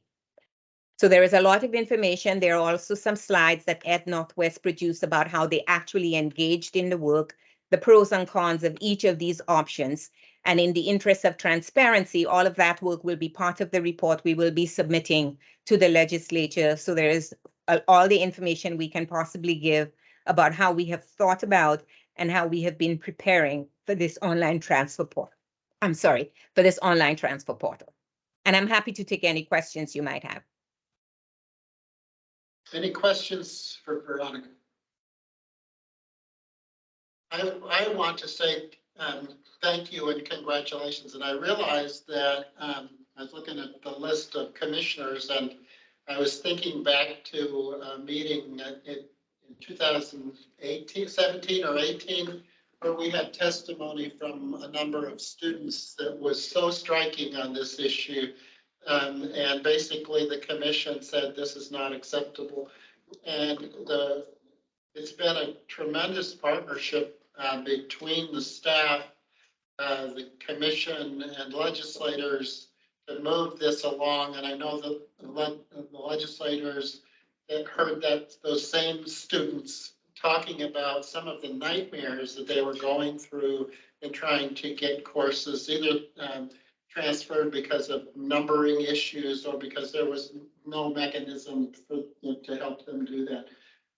So I wanted to point that out because this is important work that the commission took on, and we have the proof is in the pudding. The work is in front of us, and well along the pathways so the students don't have to face what they had come to us for. But I think it was in 2018, perhaps. I think it was my first meeting. Or was it? John was on the floor that we didn't have Yes. it. I do. But it was so difficult. And of course I thought, oh, we should be able to snap our fingers and figure it out. Well, work you've had to do, and it is, I second the chair's thanks on that. It really has been interesting to watch, and you have pushed it along and made it happen in the way it should. So keep going. Thank you so much, Chair Cross and Vice Chair Rowe. I want to acknowledge that Sean was one of the original authors on the Student Bill of Rights. And as we're doing the work now, I think it's become very apparent, both to members of the Transfer Council and HECC staff, the close synergy and the way the work leverages each other. So the body of work that the Transfer Council is undertaking with common cost numbering, the major transfer maps, the core transfer maps, without such a tool or a portal that provides full transparency and makes it digitally or electronically possible to find out how a cost or credits transfer from one sector to another is really increasingly valuable work. And I think there's great receptivity for that body of work. If there are no additional questions, I'd entertain a motion to approve the transfer portal report. So moved. It's been moved by Commissioner Senate, seconded by Commissioner Fajardo. Any discussion on the motion? All in favor, signify by saying aye. Aye. Opposed, same sign. Abstentions? Motion carries. Thank you so much. Thank you. My clock on my computer says 3:06 and we're due for a break. And let's take a 9-minute break and come back at 3:15. Yes. Okay, that's done.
We are at, to reconvene us and we're here with our next item on our agenda is the student learner outreach update. And thank you. Good afternoon. What you doing? Yeah. Go ahead. Okay, good afternoon. My name is Indai Hardigan. For the record, I'm Communications Director for the HECC. Good afternoon, Mr. Chair. Madam Vice Chair, members of the committee, for the record, my name is Juan Baez, Director of the Office of Student Access and Completion. So we are going to give you, this is just an informational presentation to give you kind of overview of the kinds of outreach activities underway at the HECC now to connect current and future students to the programs and opportunities that we.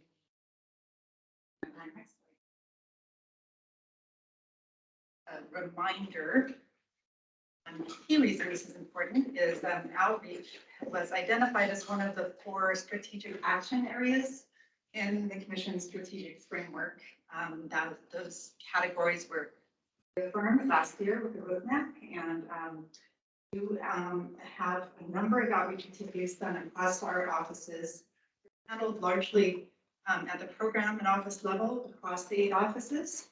And early this year, we convened a staff work group focused on taking stock of what we're doing now and thinking about how we can better coordinate them together. So this is a good time to give you an update.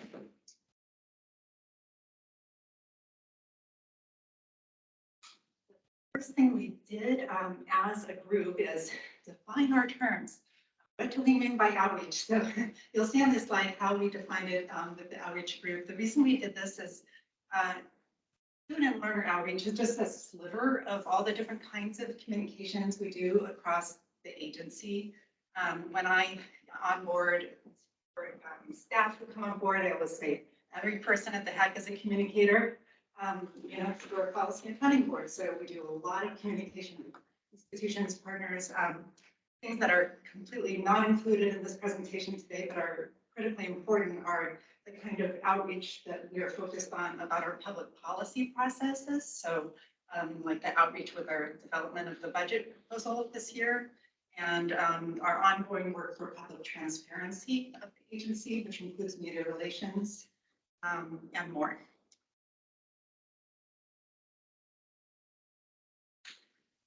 So in terms of how we're structured with communications outreach, it's largely decentralized. We are an agency of about 165 people.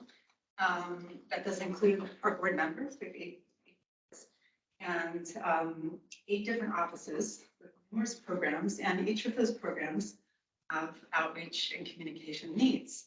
So many of the student learner outreach activities are handled at that program level. We don't have a hefty communications department. In fact, it's so I'm the director of one right now. Though I'm very happy to report we're actually hiring a person for communications for the Future Ready Oregon initiative right now. We do have a lot of great coordination across our offices through inter-office teams, and that's the learner outreach group is one example of that. Next slide, please. So I'm going to linger on this slide for a while. We did spend a good amount of time with this group just assessing what we're all doing across our offices and trying to understand where we overlap. And these are just some categories of the outreach goals across the HECC. So talk a little bit about each of them so you get an idea of the scope of things that are out there. The first one is probably the biggest, and I will not talk about it because I have on here to talk about HECC's efforts to give current and future students timely information and support on financial aid and access. That's certainly the biggest outreach effort that we have going on. The next box here is just focused on something that cuts across all of our programs is our desire to ongoing engagement with communities and especially to reach out in better ways to underserved communities. I think we are making progress here with some engagement led and supported by our wonderful DEI team, doing more in-person visits with tribes and communities, our community and equity partners, and certainly our Future Ready Oregon work that Amy's talking about in education. We have a lot of growth area, I will say. The next bucket here is on communicating just what is available in post-secondary education and training, and part of it is defining that we're not just talking about four-year colleges, we're talking about everything to doctorates, right? So the bulk of recruitment for college is handled at the college and institution level, and the bulk of the direct worker contact is handled through the WorkSource Oregon and employment areas. But we do have some important roles. Aspire does college planning throughout the state, many sites. We also host websites with key links that people need, such as our HECC website that has all the approved private institutions. People can find out which colleges are approved. Of course, our Oregon Student Aid website that has the financial aid resources. We also have research on how students are served, which is relevant for students and families. We have an apprenticeship website, which is relatively new. So we have a lot of overview menus of opportunities that people can access. The red box there is focused on tools when the students are moving between institutions. I would say this is kind of we're just beginning to assess and address what kind of outreach we need to do in this area, but it would include transfer tools, accelerated learning opportunities, policies and options for youth employment. The main box focuses on crises, and by that I mean numerous things we are responsible for. For example, when a private institution closes, we get information out on student rights and resources for those institutions licensed. We also are responsible when individuals are laid off from employers for providing resources during and after the time of layoff, working with our workforce partners, and of course, there have been some unique crises in recent years with the pandemic and the wildfires that we roll in.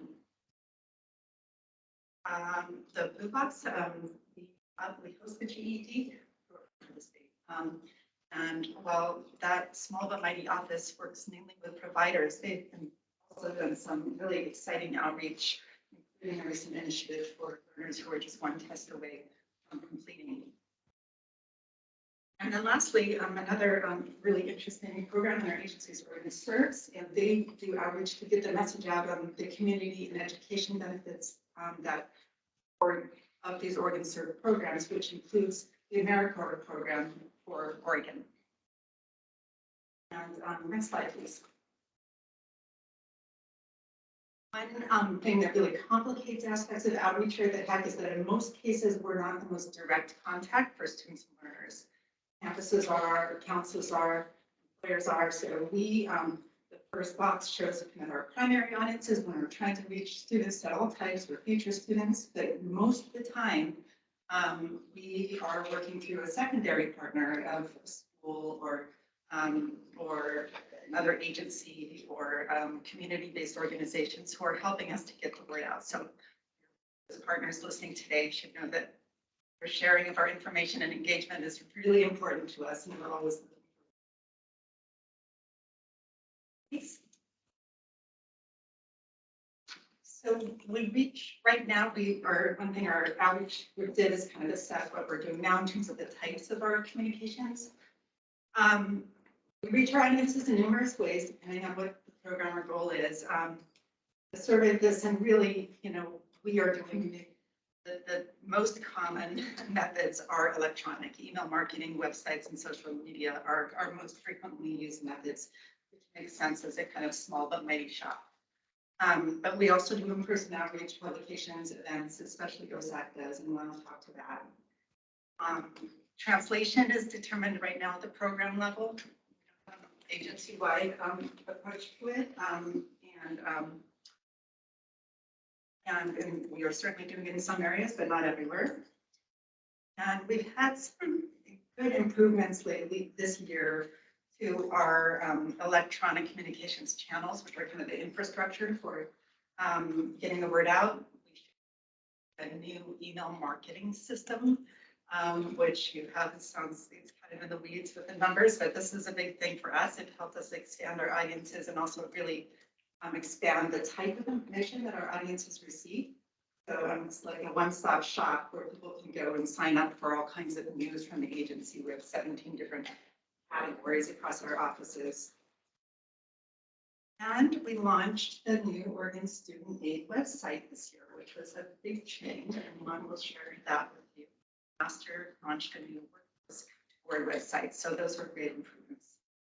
And we'll turn it over to Lon to talk about some of the wonderful work that they're doing. Thank you, and a couple of things that we do, we work directly and indirectly through various partners. So we engage the public, we engage community members, we engage organizations, we engage high schools, colleges, universities, and just a broad range of individuals. So our new website, and it's a website for the entire agency. And the Oregon Student Aid website, the domain has been OSAC's domain for years, even before the merger with the HECC. So we have maintained the domain that everyone in Oregon is very familiar with from generation to generation as a source for college access information and financial aid. So this traditional website, the domain was totally transformed. It not only has the more modern feel today, it is also mobile friendly. That design was built into it so that individuals can access it from a mobile device and be able to proceed and process applications for grants and scholarships with a mobile device as well. The new website features over 70 pages of content, quite a bit of content in that website. The flow that you will see is very easy to track, easy to maneuver. There's information there on grants that we administer, scholarship applications, FAFSA, the ORSA, webinar information that we manage directly, that we're broadcasting webinars for individuals and partners to access, as well as initiatives like the FAFSA Plus, which we have over 200 plus entities that partner with us, a new, relatively newborn, or rebirth, I should say, of an initiative that we've had over the years called College Bowl of Oregon, which is quite exciting right now.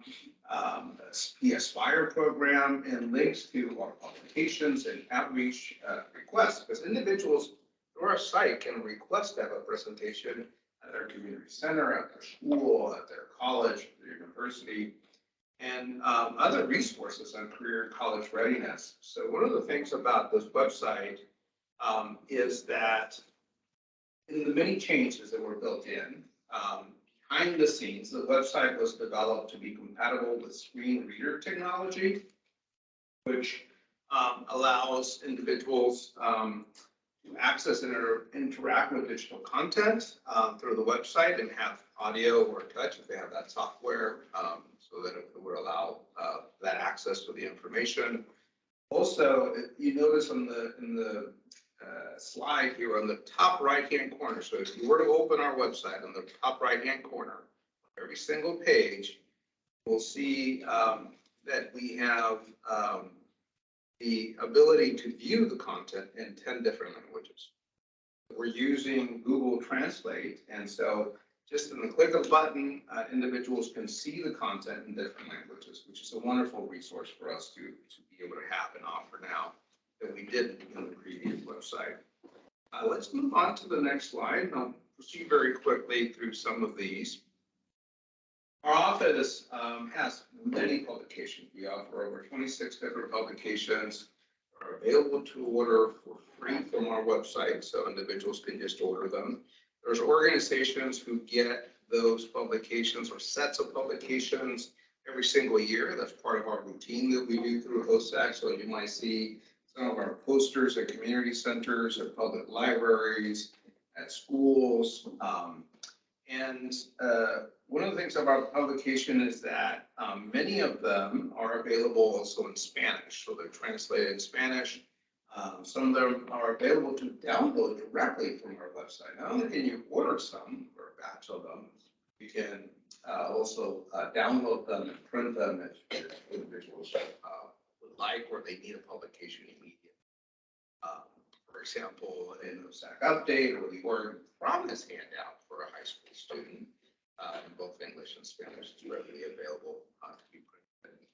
And then this summer, all our publications were redesigned that coordinate with the new HECC website. So you'll see this connectivity and the graphics and everything that's going on. And also to align with organizational graphic standards. So we're using color contrast and font size,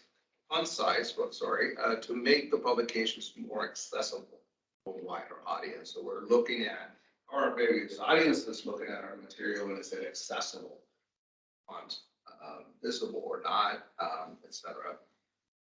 Next slide, please. So the circulation of our publications is very wide. It has increased. We currently have over 16,000 items that have been requested directly to us. This is on top of things that we would normally have mailed.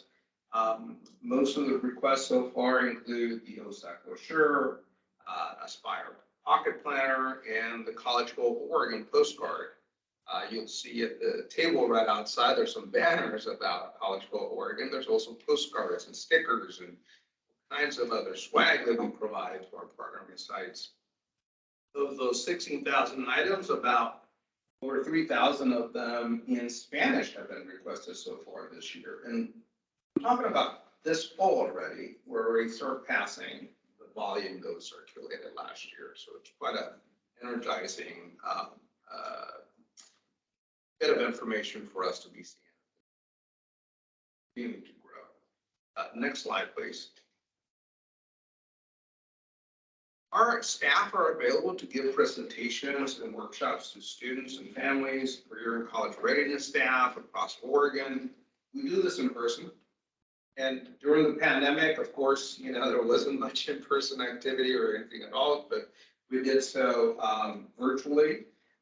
So today we are doing it in person or virtually, depending on the request. At HECC, it's all hands on deck. So it's not just the 1 or 2 or 3 people who may design the materials, who may create the presentations. It's all of us who should be available and who are available and go out to various locations. There's coordinated training that happens at the beginning of the year to make sure folks are familiar with the content of the presentations.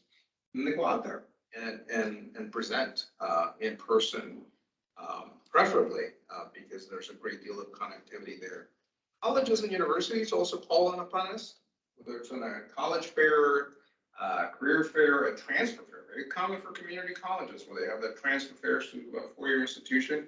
HECC staff are there with information about various resources that we offer. Of our core 4 presentations right now, a popular one, a new one, is the Options Beyond High School, which supports the post-secondary exploration for the young high school students. And, much like our publications and our website, all our presentations got a makeover. So they all align in terms of content, design, graphics, etc. Next slide, please. HECC has had a very active social media presence. Are present on Facebook, Instagram, and Twitter. We use social media to share timely, relevant career and college readiness information, updates on deadlines that are coming up for students, whether they're grant programs or scholarships, FAFSA, ORSA information, in general career and college information, including the trades in technical career information. That is a popular area of information in demand that we're hearing about. More, requests for more information about trades, more information about technical career information. And our posts are typically a combination of pictures, relevant links, and short videos. We have had for many years a very active YouTube page or channel, if you will, for OSAC. We are currently creating more short videos to ensure that our videos are uploaded in the platform have caption associated with them, be more accessible. And also we've learned that short-term videos are much more preferred, particularly for the younger audiences, than some of our historic videos on how to file the FAFSA. If you ever want to put anybody to sleep, do a 16-minute session on how to file a FAFSA, right? Useful information, but too much information. So shorter bursts of information, concise information to what an audience may need. Next slide. College School Oregon, I mentioned, is a very exciting initiative right now throughout the state. It is a financial aid completion campaign. It's in addition to our 200+ FAFSA plus partnerships. College School Oregon helps college-bound students and families complete the FAFSA application or the ORSA application. This year we have over 80 sites participating in this partnership with us, about 73 high schools currently, 5 four-year institutions that include Eastern Oregon University, Pacific University, Western Oregon University, Oregon Tech, OSU Cascades. 8 community colleges are hosting College School Oregon events. Nakada, Oregon Coast, Road, Umpqua, Lynn Benton, Blue Mountain, Mount Hood, Portland Community College. And this year so far, our partners in this initiative have hosted over 70 College School Oregon events so far. And we've seen a significant increase from last year. Now, in exchange for hosting these events and being a College School Oregon partner, sites receive a small stipend from us to help them run their events. We also provide them with access to the exclusive swag for College School Oregon that they can use at those events. And in addition to that, they receive support from our staff. And sometimes that includes our staff being there physically. For example, at a community college and they open a computer lab and they're helping families, providing that one-on-one support on how to complete the FAFSA or the ORSA on the spot. A great deal of resources, information. Next slide, I'm going to turn it over to my colleague. Yeah, so the next 2 slides, I'm just going to skim over. This is for anyone watching today who's not connected with our communications channels. We've provided slide 14. We have some kind of key links on how to get connected with OSAC. And then the next slide says 50 is how to stay engaged with the HECC, including our key website links, newsletters, and social media channels. I just want to point out one thing that people may not know about is this learner outreach toolkit that is on our website, and all the little images you see in the presentation with the cutout students and the message by them, those are from that toolkit. They're on our website in 8 different languages, and anyone can use that toolkit. It has a set of messages and images for various social media platforms.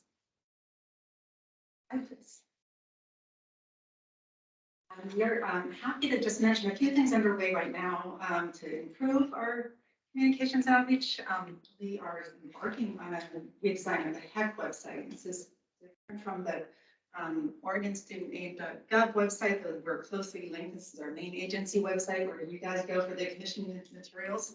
Hasn't been upgraded since 2016, I think, so it's well overdue, and we're excited to make it more accessible. We're also well aware that we have our budget requests in the ARB, numerous which are very heavily focused on outreach, such as the Aspire proposal and financial aid proposals. one can answer questions on those if you have them. I'll also present this morning about some of the exciting opportunities coming out of the task force recommendations. We also expect more outreach to diverse communities related to the Future Ready Oregon investments with our new staff member coming on board. And our programs also continue to innovate in new ways. I know this is not exhaustive, but some that I know have some great work in progress include Oregon Serves, Oregon Conservation Corps, and the transfer team to try to expand and for audiences.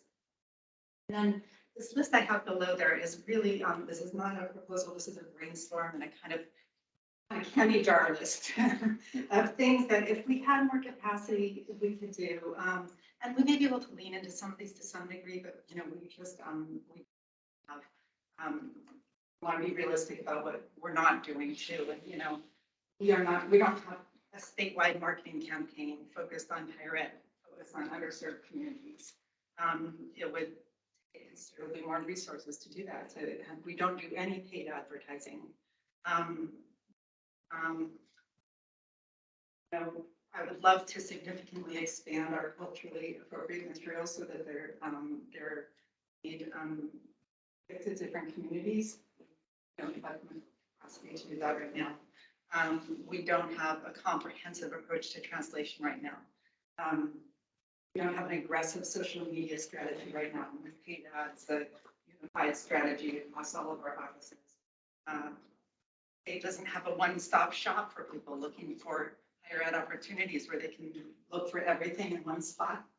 So there are big things that we're not doing as a state, but we are making progress. And I hope this presentation today can just kind of get you thinking about the importance of outreach in your view, and I invite your thoughts about our work today and where it's going to go. Questions? Commissioner Benson. Yeah, I appreciate what you were saying about the resource constraints and, your mighty team. Do you have the ability right now to track the effectiveness of your outreach in reaching certain populations, for example, the underserved populations? Do you have that capability to say, hey, are we getting through to them, or are we making progress in getting through? Good question. I would say Some levels. Yeah, I would say that, our, if you look at just kind of the communications channels, the website data and the newsletter data and things like that, no, because it's not, we don't get that information, but where we can see it is when we get applicant information, for example, if we're, what we breakdowns and applies for our financial aid programs, and it depends on where we ask it, right? Yeah. And we don't want to, and with like our newsletters right now, we don't want to make the questions so cumbersome that people don't sign up. So right now we are not asking for all that demographic our lists. There's some soft and hard data, kind of a mix, right? Because when our staff attend a presentation, say, for example, they go to Grand, or they go to Klamath Falls, or they go to the southwest corner of the Oregon coast, right at the edge of the state, and they take stock of how many people attended that session and what was the demographic like, and sometimes the partners include that information. So maybe we can see if there's more activity in terms of applications from those areas. How well are we representing that? And then within that, there's some demographic information that we might be able to distill from the applications into our system, where folks are ordering publications from. Right? If there's an increase in events, we can see those. Those activities matriculate then increased activity of higher numbers of FAFSA or applications, for example, or more enrollment into college down the road, whether it's within the preceding 12 months or down into the future, because you're, depending on the situation or the audience, you're influencing different people. They could be influencing ninth graders, it could be influencing 12th graders, it could be influencing individuals who are perhaps on and off in a community college, and then now they're seeing windows of opportunity into a four-year institution. So, there's soft information on who participates, who got served, how many brochures went out, that kind of thing. But it's those down the road returns. And earlier today, you saw some of that data and information from Oregon Promise and Oregon Opportunity Grant. So wherever our folks go and they're doing a finding funds presentation, they're going to be talking about the Oregon Opportunity Grant. They're going to be talking about other federal resources, state resources, scholarships. And we can see this sometimes a bit more direct in our scholarship application because there's presentations about scholarships, and then we can see activity people applying. Obviously, in sessions where individuals are being assisted directly to complete applications, and you can see, okay, how many went through, whether it's immediate or subsequently from those areas. So we are understaffed in many ways to be able to track all that. We're always looking for smarter ways to get some of that information. Given the amount of very limited resources that we have, I think we have a pretty good return. Depending on how you measure it, I think the return is positive.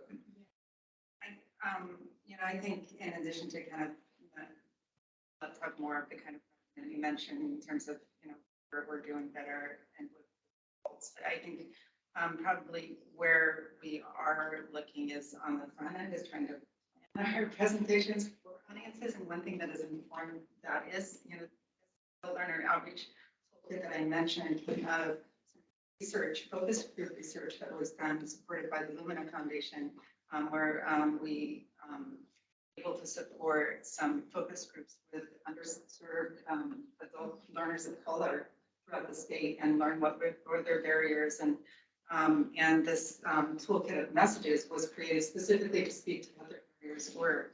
And and there is, fairly good data out there about what different kinds of platforms and social media are looking for different audiences. I really am excited to have some more partnership and staff type of. Thank you. Commissioner Rowe? Yes, thank you. Quick question. You mentioned that the overall website is going to be redesigned this year. Do you know what the current traffic is going through that website? Yeah, I put just one piece of data in the presentation, and we had in the last year about 200,000 unique visitors to the site. That is just the HECC website. It does not include the OregonStudentAid.gov website, which I would assume probably has many more because it's a transactional place for people to go. Yeah, I think it was about last month was about 10,000. Okay, well, I hope that as you approach the redesign, you approach it with the thought of how do we dramatically, significantly increase that. I think part of the challenge, obviously, a lot of people don't go through primary websites anymore anyway. They're linking from somewhere else. But HECC as an organization is not well known, even by adults, much less by students. And if you search, for instance, if you Google search Oregon colleges, it doesn't show up, or at least in the first 100 things that showed up when I just searched it. And so I don't know if there are other ways that we could use search optimization or something, or ads in a way that link to us for college information. Because what you get now are the US News List or information about other colleges that University of Oregon or other schools put out, but you don't get this sort of overall information that's helpful in, can I afford to go to college? Can I do anything? And I think part of the problem is, again, as an entity, despite the enormous and critical work HECC does, it's not done. So how do we overcome that and have that as one of the goals of the redesign? Yeah, please. I appreciate that. Yeah, I definitely would like what we are and what we do.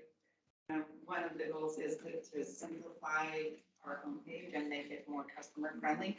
There's too much content. But I'm talking about the pathways there too, so that they land on it. Yeah, it's a good, I will. With Thank you. Thank you. Thank you for this report and for doing an amazing amount of work for the very small office. I have a communication background, so I know the kind of work that goes into that, and the work that you've done is very I think meaningful, especially in efforts to make the materials more accessible for a more diverse group. I guess a comment and a question. I heard you say, first of all, that you have done some research about methods of engagement or what it is that will engage people to find out more. And I was wondering if you had done any kind of focus groups or other more specific research that thought about or looked at methods of engagement that weren't just the obvious of social media and website and digital kinds of engagement, especially in thinking about underserved populations who might not have digital access or have other kinds of habits of communication that might be that we assume or that are more mainstream. I guess so. That's a question I have about methods of engagement, and then I'll let you answer, and then I have just a brief comment. I have the same wish list that you do. We're trying to understand better, and how, I think that we have a tendency to fire and you're limited on resources, more of a danger, I think. So I share, the desire to really look for new strategies. This has been a big focus of what we're actually hoping the outcomes of Future Ready Oregon, because it has such a focus on reaching new communities in new ways and doing things differently. I'm hoping that what we discover through that work can feed back into our communications channels and have a lasting effect. So, I think we have some exciting work ahead of us for that. The research that I mentioned that we have done, I would say it's not focused so much on methods, it is focused on the barriers that those populations are facing. And then we find messages that are into those barriers, but the how are we actually, where are we meeting people is something that, I think we. If I could add just a little bit to that, one of the things in our office that we're always trying to do is create more partnerships, direct partnerships with these organizations.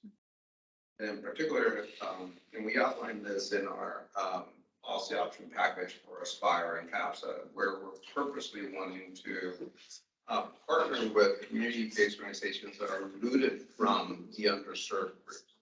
Not those who want to serve the underserved groups, but those who are rooted from. Yeah, right. Because we really want to engage with them and want to have them and bring them to the table in as direct way as we can. Because our staff can go and present to them when that door opens, when that window opens. And one of the things we realized a while back is that we needed to have more staff who could speak Spanish, who could present and talk and decode this information. Because a lot of this is system knowledge about higher education is how to access resources, how to navigate a system in order to have people who could do this in a linguistically and culturally appropriate way.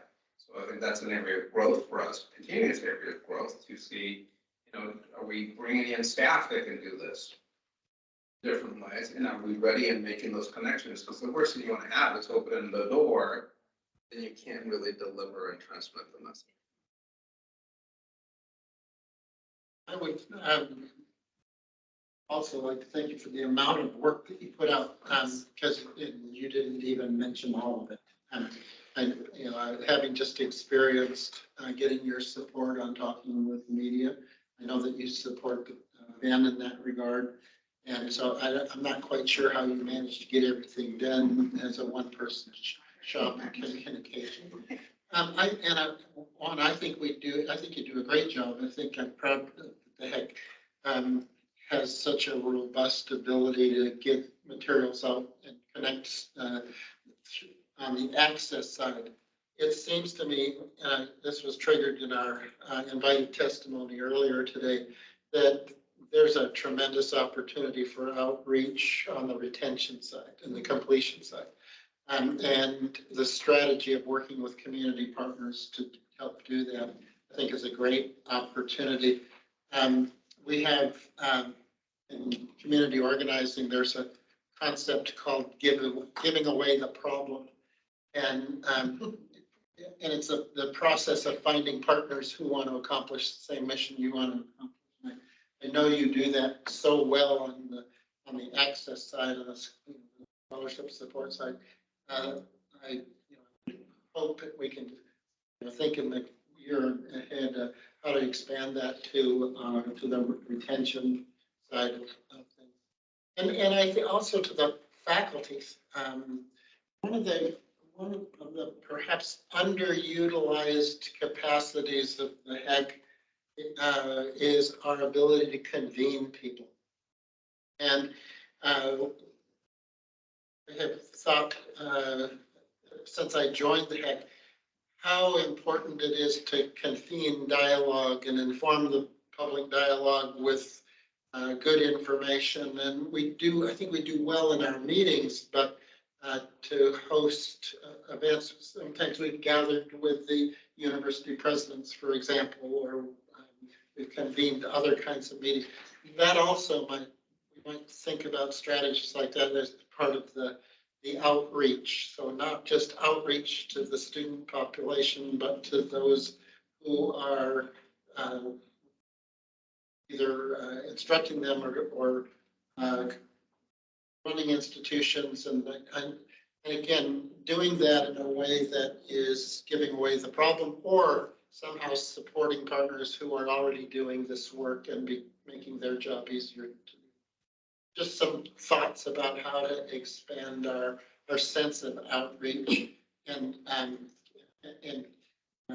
we'd be happy to put that in your job description. I certainly would strongly advocate that we make an investment in expanding that capacity. We're getting a tremendous amount of work at this moment, and I think adding resources can really help us with this strategy.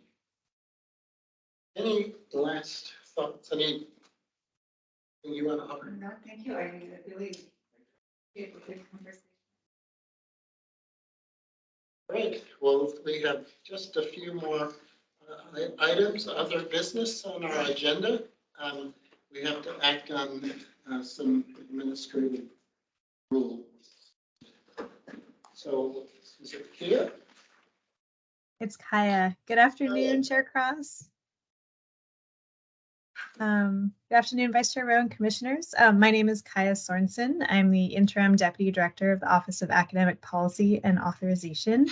With me today off camera is Pete Gertenrich, who's a specialist from the private post-secondary side of the HECC.